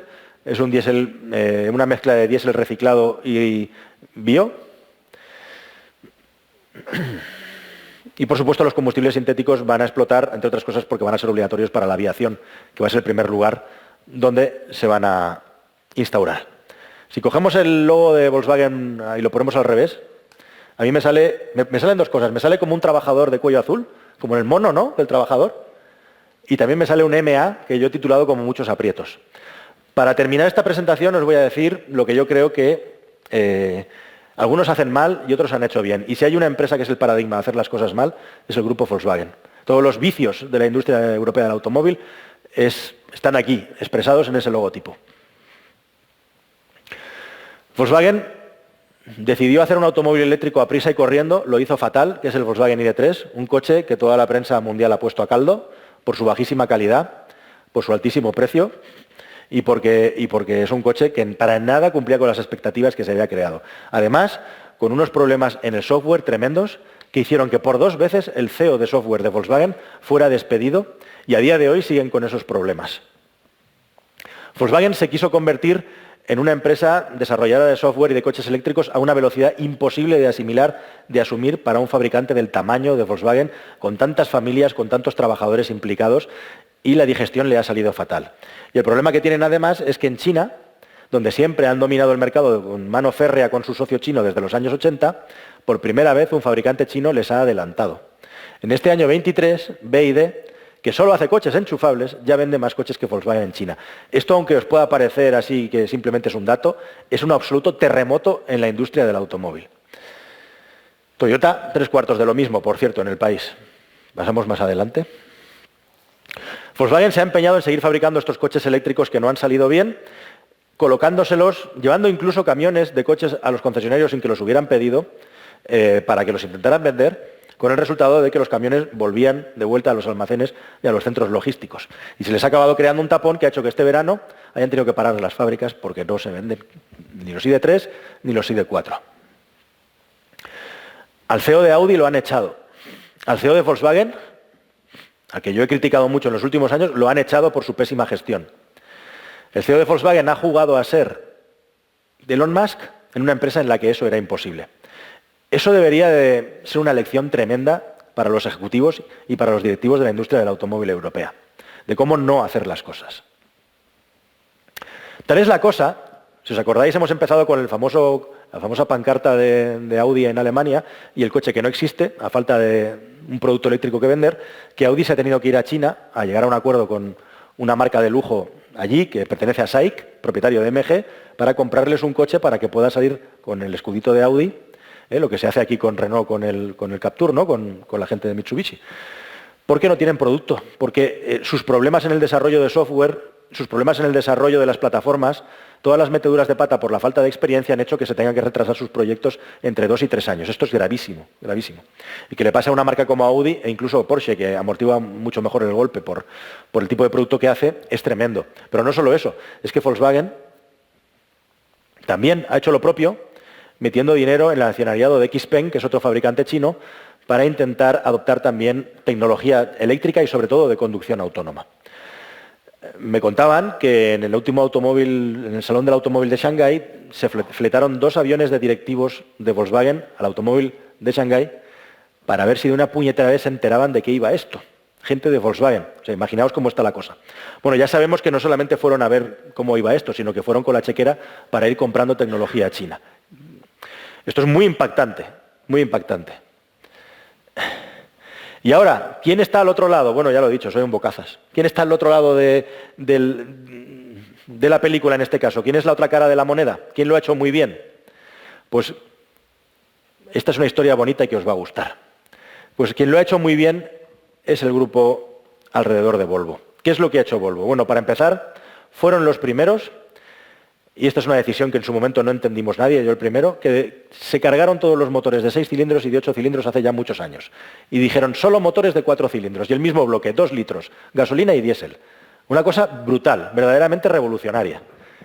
Eso hizo que aquellos coches que necesitaban más caballos, en lugar de añadir cilindros, lo que le añadieron fueron baterías y motores eléctricos. Y ahora tienen una de las gamas electrificadas más avanzadas que hay en el mercado. Luego, Volkswagen se ha metido la gran torta del grupo en general con su desarrollo de software. No paran de echar a CEOs, no paran de contratar a ingenieros y no solucionan los problemas. ¿Qué ha hecho el grupo Volvo? Dejarse de chorradas. Vamos a ir al que sabe hacer el software, vamos a ir al que sabe desarrollarlo y vamos a integrarlo en nuestros coches. Nos vamos a Google. Lo que ha hecho Renault es de chapó. Por favor, no perdáis el tiempo en eso. Perdéis un montón de dinero y de tiempo en desarrollar una tecnología que jamás vais a ser capaces de que se acerque a lo que hacen los que saben. Por eso ahora resulta que te subes en un Renault y en las últimas generaciones tienen los mejores sistemas multimedia que hay en el mercado, porque son de Google, no son de Renault. Es así de sencillo. Y eso es lo que hay que hacer, asociarse y especializarse. Volvo lo hizo también, creó Polestar. ¿Qué es lo que pasa? Que los políticos dicen, no se puede, la típica frase de no se puede soplar y respirar, o como se diga, y sorber. No se puede soplar y sorber al mismo tiempo, ¿no? Pues con el coche eléctrico pasa un poco eso. Muchas marcas de automóviles quieren tener una pata en un sitio y una pata en el otro, y al final lo que terminan haciendo es mal las dos cosas. En Volvo tenían Polestar, que es algo así como la división M o AMG en BMW o en Mercedes. Lo que pasa es que es mucho menos conocido, pero era una submarca de coches deportivos de Volvo. Y lo que hicieron fue coger esa imagen de marca y crear una marca desde cero con sus propias fábricas, alimentadas, por supuesto, con el dinero chino, porque Volvo pertenece a Geely. Al final, todo esto, detrás de todo esto está el dinero chino, si no, no se hubiera podido hacer. ¿Qué hicieron también? Traer Lynk & Co. a la Unión Europea y crear un verdadero exitazo. Lynk & Co. es una marca que si os habéis movido, no sé si por Valladolid se ve alguno, imagino que sí, por el centro de Valladolid, por Barcelona y Madrid parece que los regalan. Y básicamente es una marca de Geely, China, pero que lo que aprovecha es lo bueno de Volvo, que son los coches, los chasis, su seguridad, y lo que han hecho es meterle baterías chinas y tecnología de China. O sea, es como lo de Dacia, pero en una marca premium. Es lo de Dacia al revés. Y les ha salido de cine. Bueno, eso aparte de que se pueden permitir el lujo de perder dinero con una marca además que les está permitiendo experimentar con compras por suscripción, con no tener concesionarios, con que tú puedas alquilarle el coche a cualquiera bajándote la aplicación. Yo me he pedido la prueba que he hecho del Lynk & Co., me hice pasar por cliente misterioso, me bajé la app, me fui a Madrid, me abrí un Lynk & Co. y me fui a darme una vuelta con él. Bueno, es muy interesante. Y luego, y aquí quería llegar, este es el momento estelar de la presentación, crear Aurobay, que no sé si sabéis lo que es Aurobay, pero Aurobay es Horse. O sea, ya en el año 2010, hace 13 años, a los señores directivos de Geely se les ocurrió que la división de motores térmicos de la empresa se separaba del resto de la empresa. Exactamente lo mismo que ha pasado en vuestra casa hace 4 días. Y les ha salido muy bien. Y ahora tienen unas marcas tremendamente saneadas, y ahora, entre comillas, el problema que tienen es precisamente que Geely quiere meter mucho coche eléctrico chino porque les obliga el Estado a meterlo en Europa, Y lo que pueden acabar haciendo es cargarse a la marca Volvo, porque los coches chinos que están trayendo como el Seeker están posicionados por precio por encima de Volvo. No sé si habéis visto el EX30, el coche que va a sacar Volvo, que es un coche que es prácticamente un coche low cost y lleva la marca Volvo. Así que hasta aquí lo han hecho genial.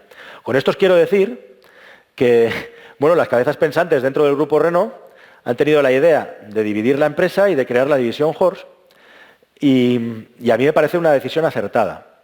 Y de la misma manera que os decía al principio que en la época de Gosn lo que buscaba el grupo era producir en masa y cuanto más mejor, ahora lo que se tiene que hacer es producir de una manera cualitativa. Y cualitativa especialmente por la parte más electrónica de software y de vehículo eléctrico. Y por la parte del powertrain, de motores térmicos y de motores híbridos, el recorrido es el mundo entero. Es lo contrario. Como os decía, en Europa cada vez somos más insignificantes y somos más integristas, pero el mundo es muy grande. Y para el año 2040, entre el 50 y el 60% de los coches que se vendan en el mundo van a seguir llevando un motor de combustión interna. Por lo tanto, separar las dos divisiones, capitalizar una división de vehículos eléctricos que tiene que empezar casi como una empresa desde cero, convertirla o intentar convertirla en una marca premium, todo el mundo quiere ser premium, pero no todo el mundo lo va a conseguir, y hacer que el negocio de los motores de combustión interna vaya por otro lado, desde un punto de vista empresarial, tiene muchísimo sentido y muchísima validez, especialmente si ese proyecto es un proyecto global, para vender en todo el planeta, que verdaderamente es lo que marcaría la diferencia respecto al futuro de esta división denominada HOS. Y esa es mi visión y mi punto de vista, y si queréis ahora podemos dialogar o hablar de las particularidades al respecto.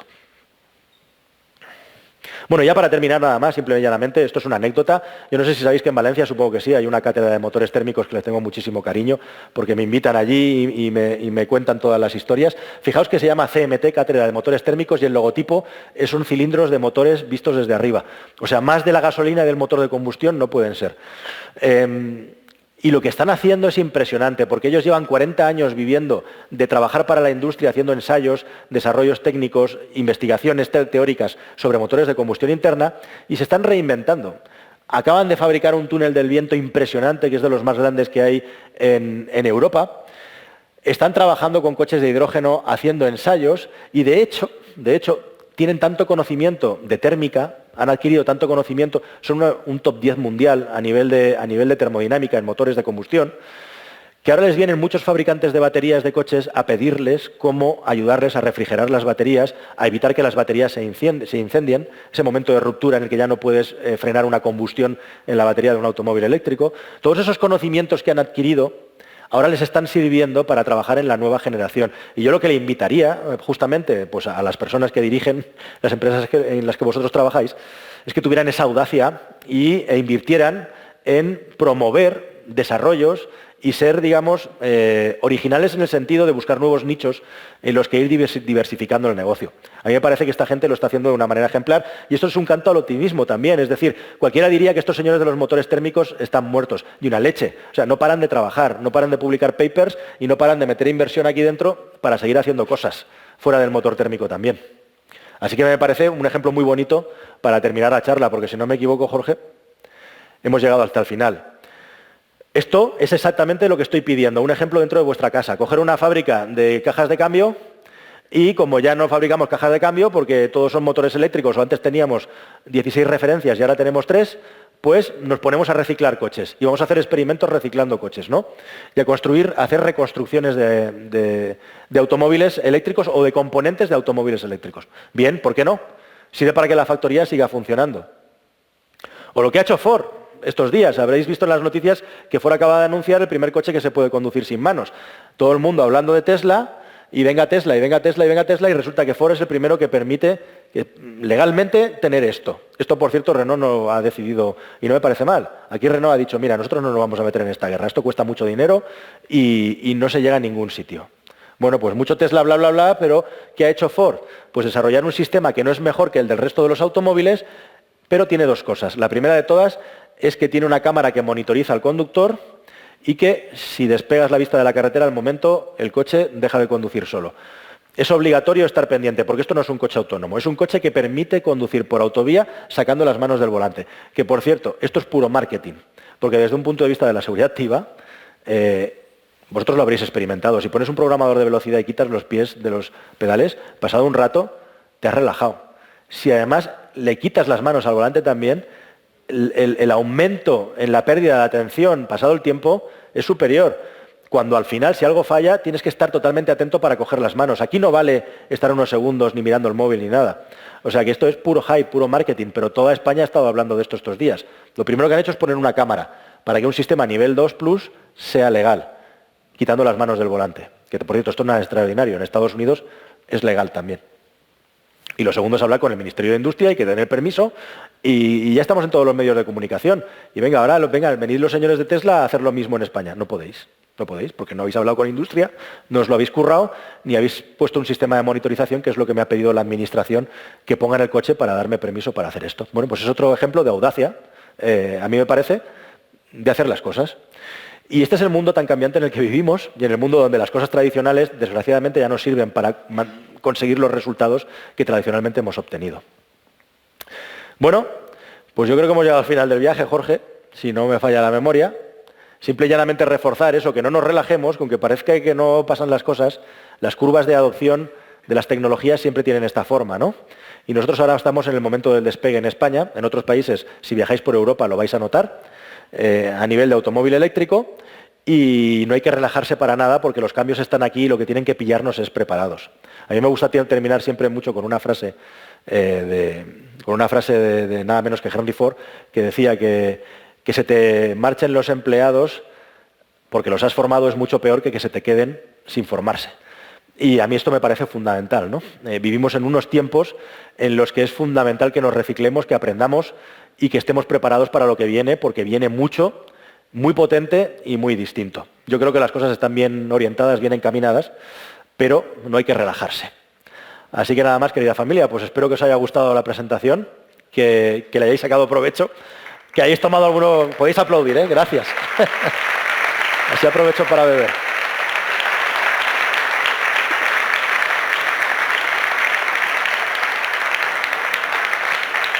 Y nada, tenemos un tiempo para preguntas y respuestas, allá hasta donde sea capaz de llegar, así que por favor aprovechad que estamos aquí y a vuestra disposición para contestar todo lo que me queráis preguntarme. Por aquí ya hay, no sé si tenemos un micro, sí. Estupendo. Pues, por aquí tenemos, por aquí abajo. Si podéis decir vuestro nombre. A ver, hola, muy buenas tardes. Muy buenas. Bueno, yo soy, igual que muchos de aquí, seguidor tuyo, seguidor de Jorge. No has comentado el caso de Portugal, que lo ibas a comentar. Y simplemente para recordártelo, y luego, al hilo de las experiencias de Jorge en el taller, los precios de las reparaciones de batería. Sí, por favor, sal. Jorge, ven. Yo no quería decirlo porque es muy tímido. Bueno, pues ven, hombre, por favor, un aplauso.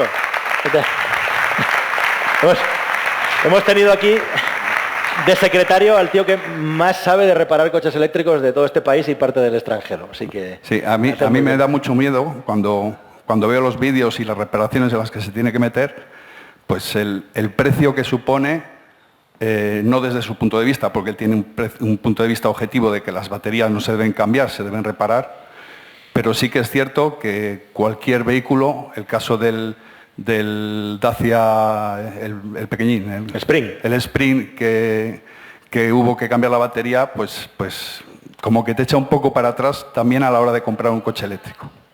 Sí, si quieres, bueno, respondo lo de Portugal y vas pensando... No, responde tú, sí. Sí, no, lo de Portugal lo explico muy rápido. Lo de Portugal se explica porque en Portugal los coches están mucho más gravados fiscalmente y si compras un coche eléctrico a través de empresa, que es lo que hace la mayor parte de la gente, consigues desgravaciones que en España no tienes. Con lo cual hay mucho más coche de empresa comprado en ese país para evitar impuestos y con el coche eléctrico evitas más impuestos. Eso por un lado. En general en Portugal digamos que es más un producto de lujo al estilo nórdico. Y en segundo lugar, el Estado portugués lo ha hecho muy bien con el tema de la red de recarga. Como Portugal es un país largo y estrecho y no hay tantas carreteras, al final crear una red de puntos de recarga por carretera que le dé seguridad a la gente ha sido mucho más fácil y rápido que en España. Por la orografía del país, por la geografía en este caso, una orografía, pero también porque el Estado lo ha hecho muchísimo mejor que el nuestro. O sea que básicamente es un tema fiscal y es un tema de lo que es la estructura geográfica del propio país. Bueno, me escucháis bien, ¿no? No, mira, Esto es muy fácil. También es verdad. El caso del Sprint no hubo que cambiar la batería, era simplemente porque estuvimos haciendo un experimento de reparabilidad, de siniestrabilidad de ese coche, y realmente una simple boca de carga no la vendían de forma separada, sino la que vendían con todo el conjunto eléctrico. Entonces, eso lo que hacía era incrementar el precio de una pieza que muchos estaréis acostumbrados a comprarla por 50 100 euros a 3.000 y pico euros. No tiene sentido cuando otras marcas ya lo tienen.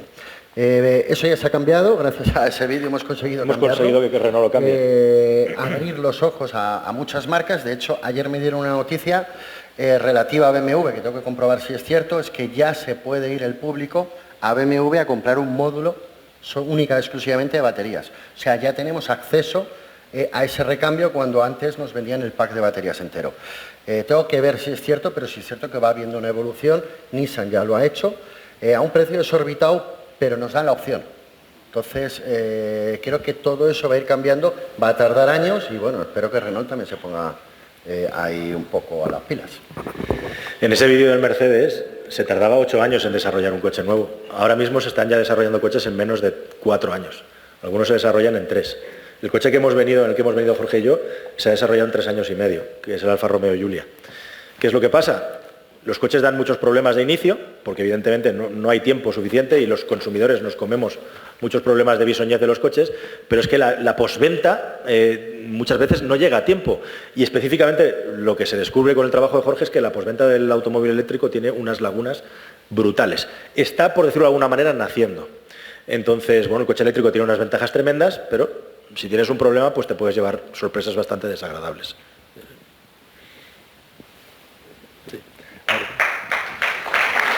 No, pero no te vayas, hombre, ya quédate. Por aquí hay este chico de... ¿Cómo te llamas? Jesús, por aquí de naranja. Y aquí abajo también, ¿verdad? Sí. Hola, buenas tardes. Mi nombre es Jesús. Hola. También soy seguidor vuestro, de ambos dos. Y bueno, has pasado muy de puntillas por el Hyper Hybrid. Sí. Y me gustaría saber en qué estado se encuentra ese proyecto, porque me parece muy interesante. Pues tener por lo menos la seguridad de que en un momento dado pues puedes arrancar un generador en el fraletero. Sí, estaba pasándome de tiempo. Habéis visto fugazmente un Tesla, que realmente no es un Tesla, es un Tesla que lleva un motor de combustión interna. Es la misma tecnología que el Mazda MX-30 que vengo de probar de Alemania. Es decir, un coche con una batería más pequeña que lleva un motor generador. El coche siempre se mueve con el motor eléctrico y cuando se acaba la batería el generador se enciende para cargar la batería, no para mover las ruedas. Ese proyecto además funciona con metanol, es decir, ese coche en su segunda generación teóricamente es un coche con emisiones negativas que limpia el aire por el combustible que está utilizando.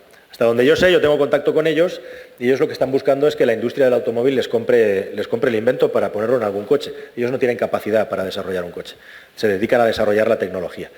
Entonces, en Europa, y esto va un poco en contra del trabajo que vosotros hacéis, lo que han decidido los fabricantes de coches europeos es hacer híbridos con los motores de combustión que se usan para los motores de gasolina, que no es lo más eficiente es eso.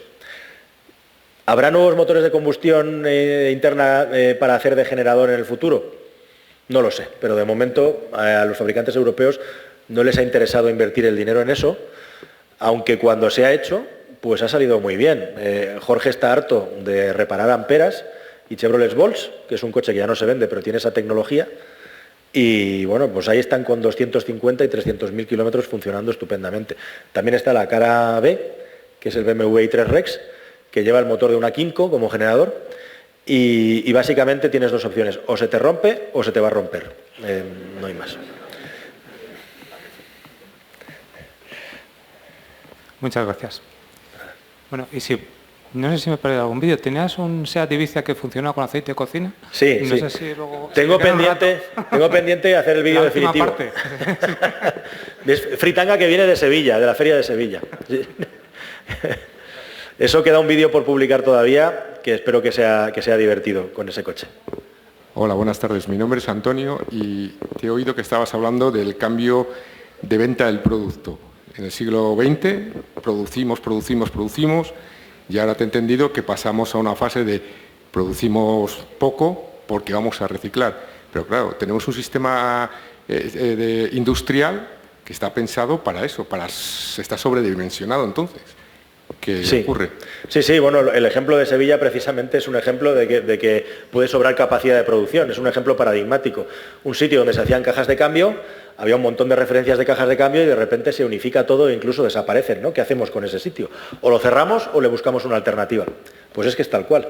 Hay que buscar alternativas y hay que buscar nuevas formas de fabricar y quizá el día de mañana también hagamos como los japoneses y los chinos han hecho en muchas ocasiones, que es empezar a hacer los propios componentes para nuevos tipos de automóviles también, ¿no? O sea que sí, efectivamente. En España lo que estamos viendo es un proceso de desindustrialización galopante y eso se tiene que frenar. Se tiene que frenar con audacia y con nuevos proyectos. Y bueno, pues igual que te digo una cosa, te digo la otra. Ahora, por ejemplo, con las energías renovables tenemos una oportunidad para reindustrializar el país con energía barata tremenda, ¿no? Pero si no hay planes y no hay proyectos, pues se pueden perder fábricas. Sí, es así de crudo. Gracias.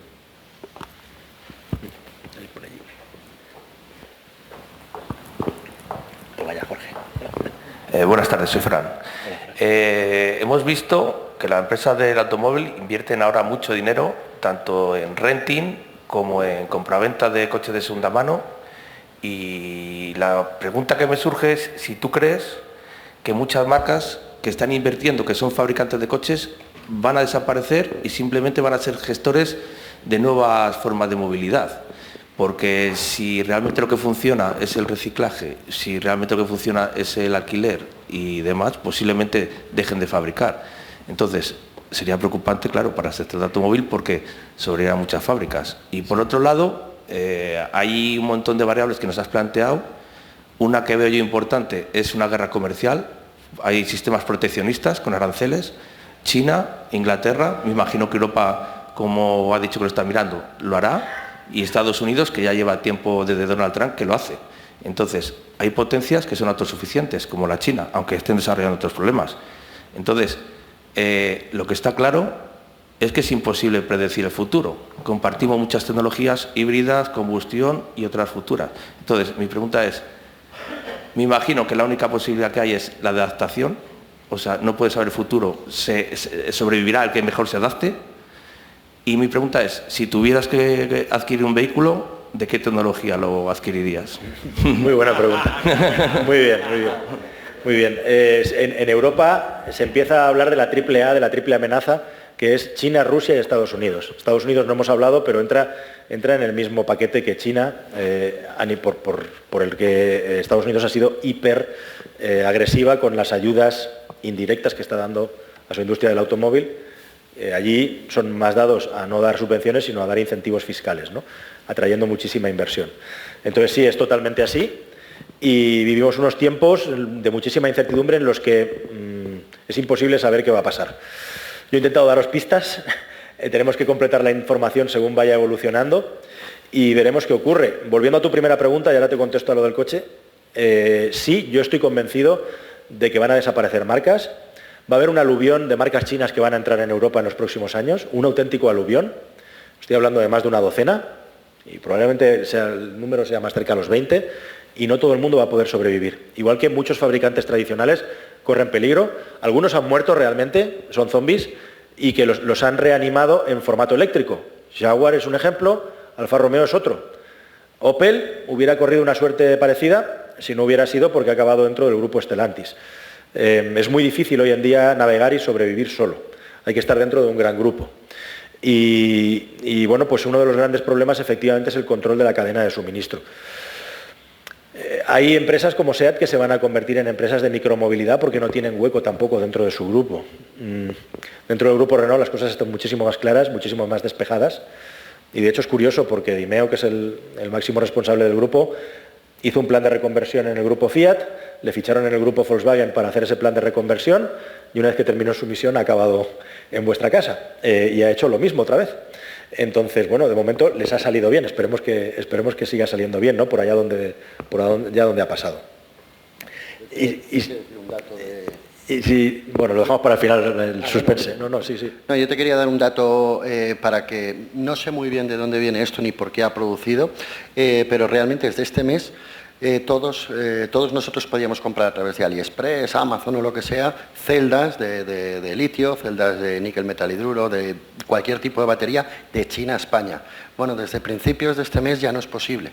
China ha cerrado la frontera y la exportación de baterías, te obliga a ti a tener una serie de condiciones como empresa, entre ellas, una de ellas es tener un centro de reciclado o recogida de baterías, si no, el que le imponen la multa va a ser a la empresa de China que te ha suministrado a ti. O sea que algo está haciendo China para evitar que esas baterías salgan descontroladamente de China hacia Europa. No sé si lo sabías. No lo sabía. El 1 de este mes. Bien, pues viene bien saberlo. Bueno, hay represalias, claro, y habrá más, ¿no? A medida que se les van poniendo trabas. Respecto a qué coche me compraría, pues yo he tenido muchas vidas en esta vida y te hubiera contestado de manera muy distinta en función del momento en que me pillara, ¿no? Yo te puedo decir que ahora mismo mi forma de movilidad es verdaderamente compleja. Yo durante muchos años renuncié a tener coche porque afortunadamente cada semana tengo un coche nuevo que probar y no lo necesitaba. Pero en resumen, si me puedo permitir tener más de un coche, sin duda tendría un coche eléctrico en mi casa para poder por la ciudad. Eso es lo que hago. Os voy a contar como anécdota que, bueno, mi familia vive en Albacete, mi trabajo está en Madrid, yo soy de Barcelona y yo tengo un coche aparcado siempre en la estación de Atocha o de Chamartín, eléctrico, mío, pequeñito, que por cierto me proporcionó este señor porque quería experimentar también si un coche eléctrico destrozado o siniestrado podía tener una segunda vida, y sí, la respuesta es sí. Y sin duda un coche eléctrico para la ciudad. Y para moverme con la familia, pues un automóvil de combustión, y si algún día me sobra el tiempo, pues probablemente me lanzaría a tener un coche eléctrico también. En la modalidad vital que tengo ahora mismo, para viajar un coche térmico lo necesito.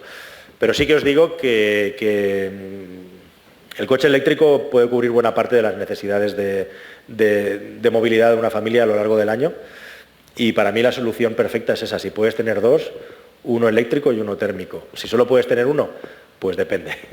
Depende. Gracias. De nada. ¿Por aquí? ¿Sabes qué? Querías que dijeras que te querías comprar un Renault, ¿no?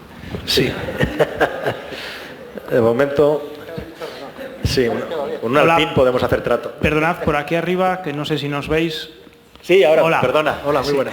Hola, me llamo Eduardo y yo quería conocer una reflexión por vuestra parte, tanto desde la parte de producto y de lo que está por llegar o de lo que se está reparando, pero no tanto desde el punto de vista de la fabricación como de los que compramos coches sin pertenecer al sector.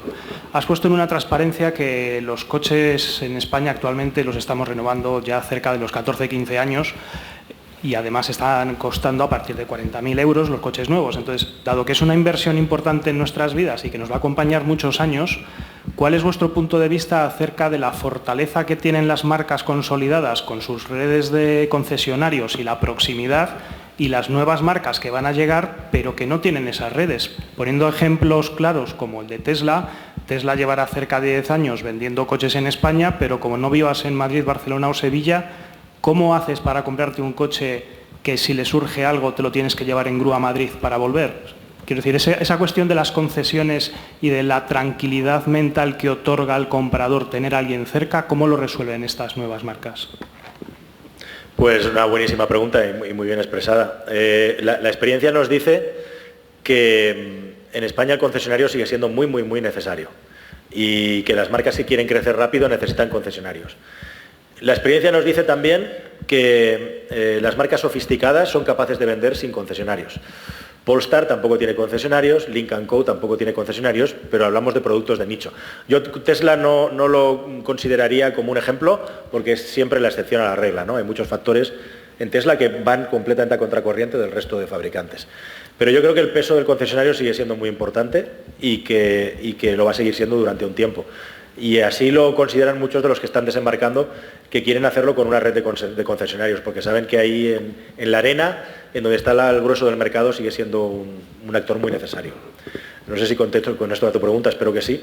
Y luego, bueno, ha habido un boom de la venta de coches online de segunda mano también, pero ha sido más por las restricciones de movilidad con la pandemia que porque a los usuarios nos guste comprar los coches como el que se compra unos calcetines, ¿no?, por Amazon. Ha sido más una necesidad que otra cosa. Sí que es cierto que hoy en día eso ha llegado para quedarse también y cada vez está más en el mercado. Y especialmente lo utilizan más las personas jóvenes, ¿no? Pero esto se ha matizado una vez que hemos vuelto otra vez a la libertad y a podernos mover. Ya no es algo que se utilice tanto y estas empresas que se han hecho tan grandes, su cotización ha bajado en los últimos tiempos. Hola, ¿qué tal? Perdona. Yo soy Ángel, trabajo aquí también, bueno, en Renault no, en Horse. Ahora ya no somos casi amigos, pero eso nos dicen los jefes. Pero una pregunta, el título de la charla es el futuro del automóvil, de la industria del automóvil en Valladolid. Yo quería saber vuestra opinión que tenéis sobre esto exactamente, porque en Valladolid hay bueno, yo Palencia lo considero Valladolid, porque estamos al lado. Tenemos 2 fábricas de vehículos y una fábrica de motores, donde tenemos 4 líneas de motores. Y todo es térmico. O sea, Dimeo, Renault ha apostado por lo térmico Ampere en Francia. Yo ya a lo mejor soy un poco mayor y no voy a sufrir en mis carnes, pero yo tengo hijos y como todo, y yo quiero saber tu opinión con respecto, por lo menos a mí lo que me preocupa es el futuro de Castilla y León, de la industria del automóvil. Si Renault va a apostar cuando se acabe lo térmico, porque en Valladolid también se hagan coches eléctricos, si tú tienes alguna noticia, nosotros no, o si incluso hubiera la posibilidad de que una marca china, que yo es lo que pienso también, desembarque, bueno, Geely, en España y empieza a comprar fábricas para producir sus cosas eléctricas, sus vehículos eléctricos aquí, por ejemplo en Valladolid. Te hablo del caso de Valladolid, que es lo que a mí me preocupa. Bien, pues no quiero darte más expectativas de las que yo humanamente llego a concebir mentalmente, pero a mí, como os he contado durante la presentación, el hecho de que se haya hecho esta división me hace ser optimista, porque se podía haber hecho de otra manera, mucho más traumática. El hecho de que Europa haya rectificado y haya dado estos 2 pasos atrás os da aire para ver cómo se desarrolla esta nueva línea de negocio, para ver cómo se integra ese gigante chino que es Geely y que ha hecho las cosas como os he explicado en esta presentación, porque al final quería llegar ahí porque Geely es el dueño de Volvo, Polestar, etcétera, y ahora tenéis ese punto de conexión, ¿no? Y es evidente también que los franceses se reservan para sí mismos la parte del pastel más jugosa y con más potencial de crecimiento evidente, ¿no? Que es el de la electrificación pura, y es tal cual así. Os comentaba que esto no es solo una cosa de Renault, Peugeot ha hecho lo mismo con su proyecto emblema, que es el nuevo 3008, del que se va a hablar mucho en los próximos meses. Y sí, hay un grupo, por ejemplo, que es Chery, que ahora viene con las marcas Omoda y Aeku. Y Chery tiene una historia muy divertida porque el primer coche que fabricó en China, son todas muy bisoñas las marcas, fue el Seat Toledo de primera generación. Y tiene esa conexión con Barcelona y están estudiando, si les va bien, plantar la fábrica ahí donde estaba la Nissan de la zona franca. ¿Por qué no puede pasar esto aquí? Perfectamente. Cuanto más se mantenga vivo el ecosistema de la zona, y esta es una zona del motor, más oportunidades va a haber de que lleguen estos nuevos inversores. Entonces lo que hay que hacer es que la zona se haga atractiva para la llegada de estos nuevos inversores.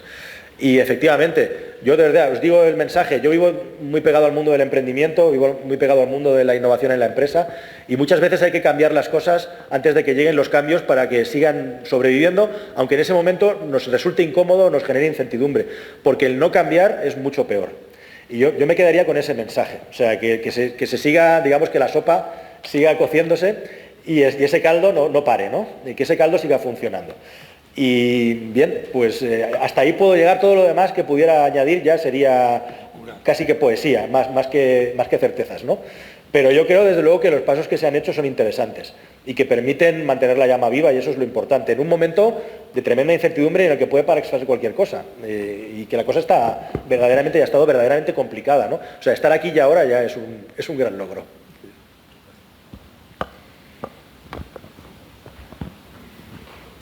Y tenemos un mediodía aquí.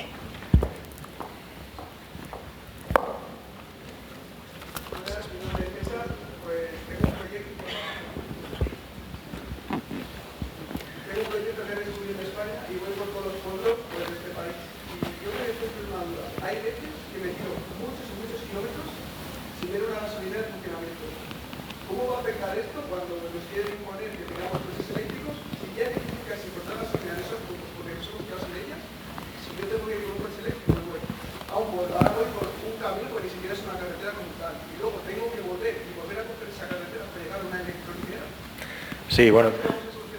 Estás muy condicionado por tu proyecto. Sí que es verdad que en España ha cambiado mucho la red de transporte y como tenemos tanta autovía y tanto desdoblamiento, la estructura que teníamos de gasolineras se ha ido al garete, el fenómeno de las low cost, etc. Lo cierto es que evidentemente el coche eléctrico no sirve para todo y probablemente para una utilidad como la que tú estás comentándome no sirve tampoco. Pero tiene la ventaja de que allá donde hay un enchufe se puede cargar también, aunque sea a ritmo de 10 o 12 kilómetros por hora, que no es lo más apropiado, u 8. Pero eso también es una ventaja que tiene el coche eléctrico, que en un pueblo, por ejemplo, en el pueblo de mis padres, las gasolineras han cerrado y solo puedes echar gasolina en la cooperativa. Yo no tengo el carné de la cooperativa, así que me es más fácil cargar un coche eléctrico en el pueblo de mis padres que repostar gasolina, ¿no? Al final todo es muy relativo, pero es más fácil repostar, si te fijas, un coche eléctrico siempre y cuando no tengamos en cuenta en la ecuación los tiempos. Que la tasa de disponibilidad, a mí me hace mucha gracia, ahondando un poco con eso, los que dicen que, ¿cómo es eso? La carga desatendida, que un coche eléctrico es mejor porque tiene carga desatendida. Es una trampa verbal para decir, sí, que tú enchufas el coche y te vas, y con el coche de combustión tienes que estar pendiente de llenar, repostar, etc. Claro, la carga desatendida pueden ser 4, 6 o 2 horas y la carga atendida pueden ser 5 minutos. La carga desatendida antes estaba en combustible. Te bajabas del coche, venía uno y te también la tenías. Tú pagabas. Sí, es así. Ya no está. Es así. O sea, que no me vale. Sí. No. Por eso que no se puede vender lo invendible, ¿no? Pero sí que es cierto que la red de recarga es completamente obsoleta, la que tenemos hoy en día. Va creciendo y va mejorando, pero viajar con un coche eléctrico es más costoso en tiempo, sin duda. Y bueno, pues esto da para una conferencia en sí mismo. Los motivos por los que es así, porque os aseguro que hay muchos más motivos, aparte de que alguien pueda pensar que hay un boicot o que nadie quiera pagarlo. Es que nuestro sistema es tan eficiente y nuestra burocracia tan inútil que hay muchísimos puntos de carga que deberían estar funcionando y tardan 2 años en funcionar. Los ayuntamientos que se ponen un punto de carga porque le ha dado una subvención a la Unión Europea y nunca se han puesto en marcha, o se estropearon un día y nunca nadie más les hizo caso. Y 1000 historias que os podría contar que son verdaderamente de pesadilla, ¿no? Yo te quiero hacer una pregunta. ¿El proyecto que estás haciendo del viaje, qué lo estás haciendo, con eléctrico o en combustión? Lo estoy haciendo con combustión y con un coche completamente eléctrico. ¿Cuántas veces os habéis quedado todos, alguno de aquí, tirados sin combustible? Que levante la mano. No, levantarla. Yo me he quedado sin combustible. Somos pocos. Yo todavía no me he quedado sin electricidad. Todavía, pero porque me he planificado. Sí es cierto que hay sitios, ¿vale? Hay calvas en el mapa donde es imposible cargar. Y a día de hoy nuestra única solución, si quieres viajar con eléctrico y te atreves, es planificar el viaje. De aquí a 5 o 10 años, escúchame, esta conversación no tendrá sentido. Porque habrá tantos puntos de carga como gasolineras tú ves en España. Entonces, el principio es difícil y tienes que planificarte. Y si no, yo me voy en eléctrico y tú en combustión. Yo me animo contigo a hacer eso. Ojalá. Por aquí había un caballero que... Hola.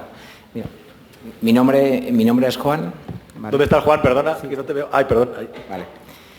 Muchas gracias por la charla. Vale. Quería hacer un pequeño resumen porque al final lo que nos hemos quedado es que el coche eléctrico está y viene para quedarse, aunque de momento parece que no está entrando en exceso, por lo menos aquí en nuestro país.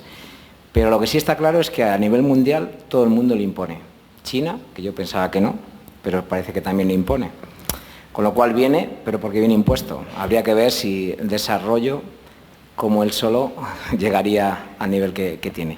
Y luego, por otro lado, se entiende que el coche eléctrico viene para bajar la huella de carbono, ¿no? Para bajar la contaminación, sobre todo donde vivimos, en las grandes ciudades o medianas ciudades, ¿vale? Porque los pueblos no tienen ese tipo de problemas, y más aquí en Castilla. Mi pregunta es, ¿nos podrías poner un ejemplo un poquito de la huella de carbono global de un vehículo en la vida útil total? Aquí en Renault, yo trabajo para Renault y no directamente soy de Renault, pero he trabajado para Renault muchísimos años y sigo trabajando. Quiero ver la huella de carbono total desde que empieza la materia hasta que acaba en una chatarrería para volver a ser otra vida, ¿vale? Esa es la que me interesa, y sobre todo por la imposición que tenemos en Europa con esta normativa. ¿Vale? Pues sí, ese es el gran kit de la cuestión. Sí. Y otro detalle, porque ya que estoy quiero aprovechar varias. También me gustaría que iniciase ese balance en lo que es el coste de la batería en la celda, ¿vale?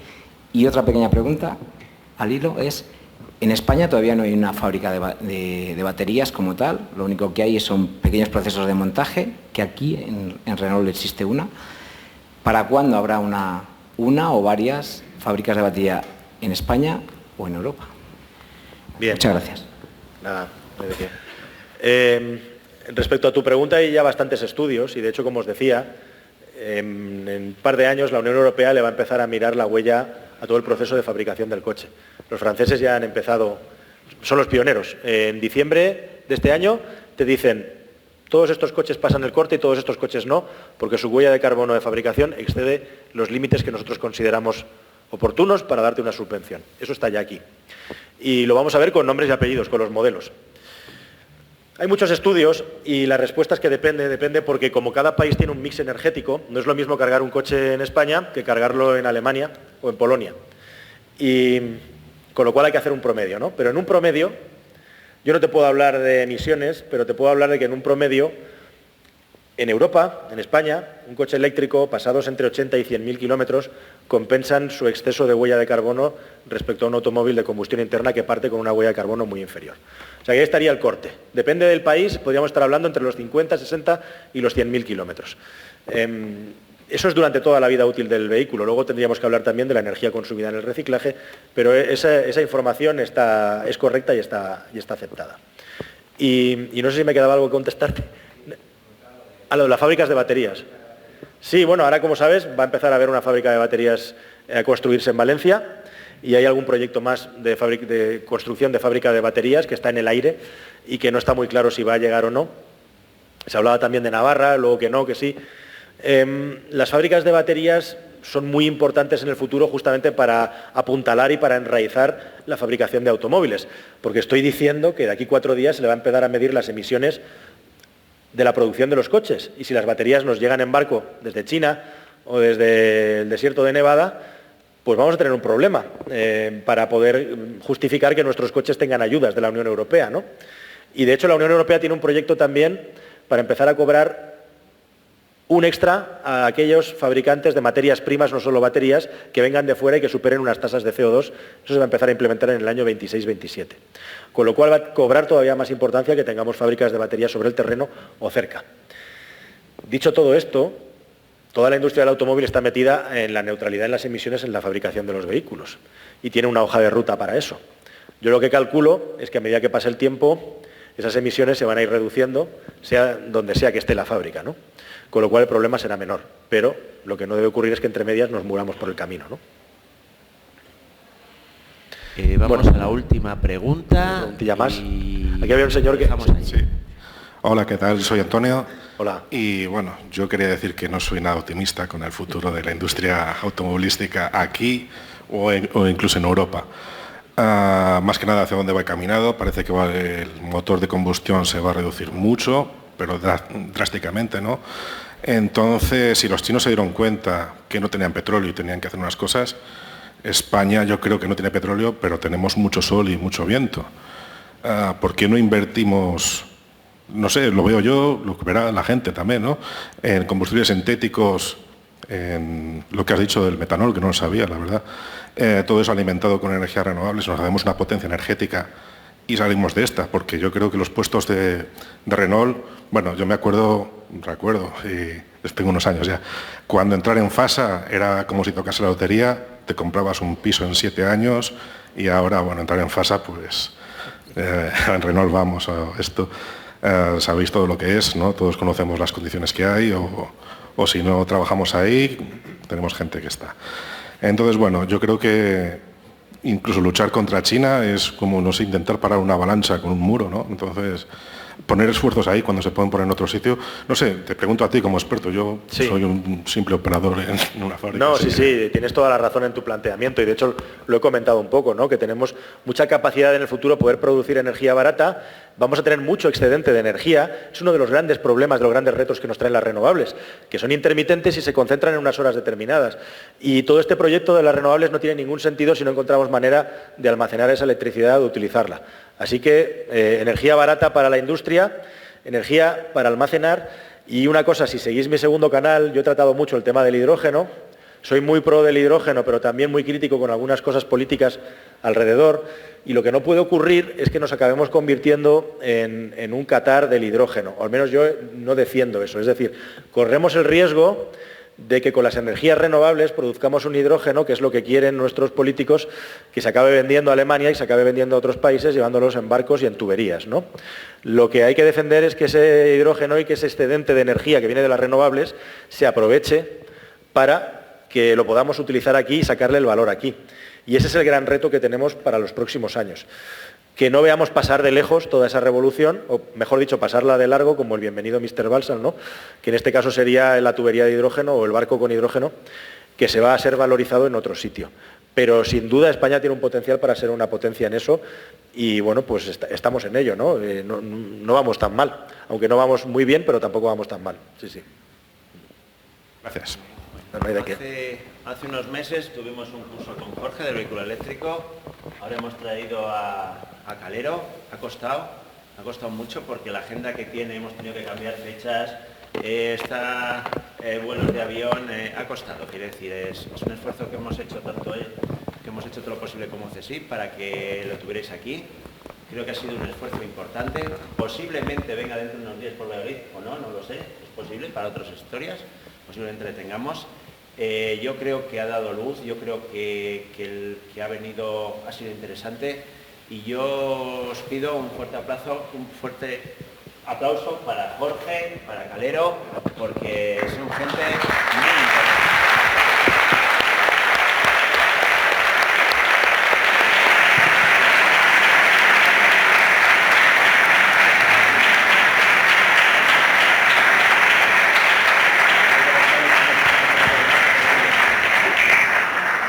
Vamos saliendo, en unos momentos saldrá Jorge y saldrá Calero ahí, y si alguno quiere hacerse fotos en el fotocall con él, pues estará encantado unos minutillos, ¿vale? Porque tiene prisa que se va de viajes. Es así, ¿de acuerdo? Muchas gracias por la asistencia.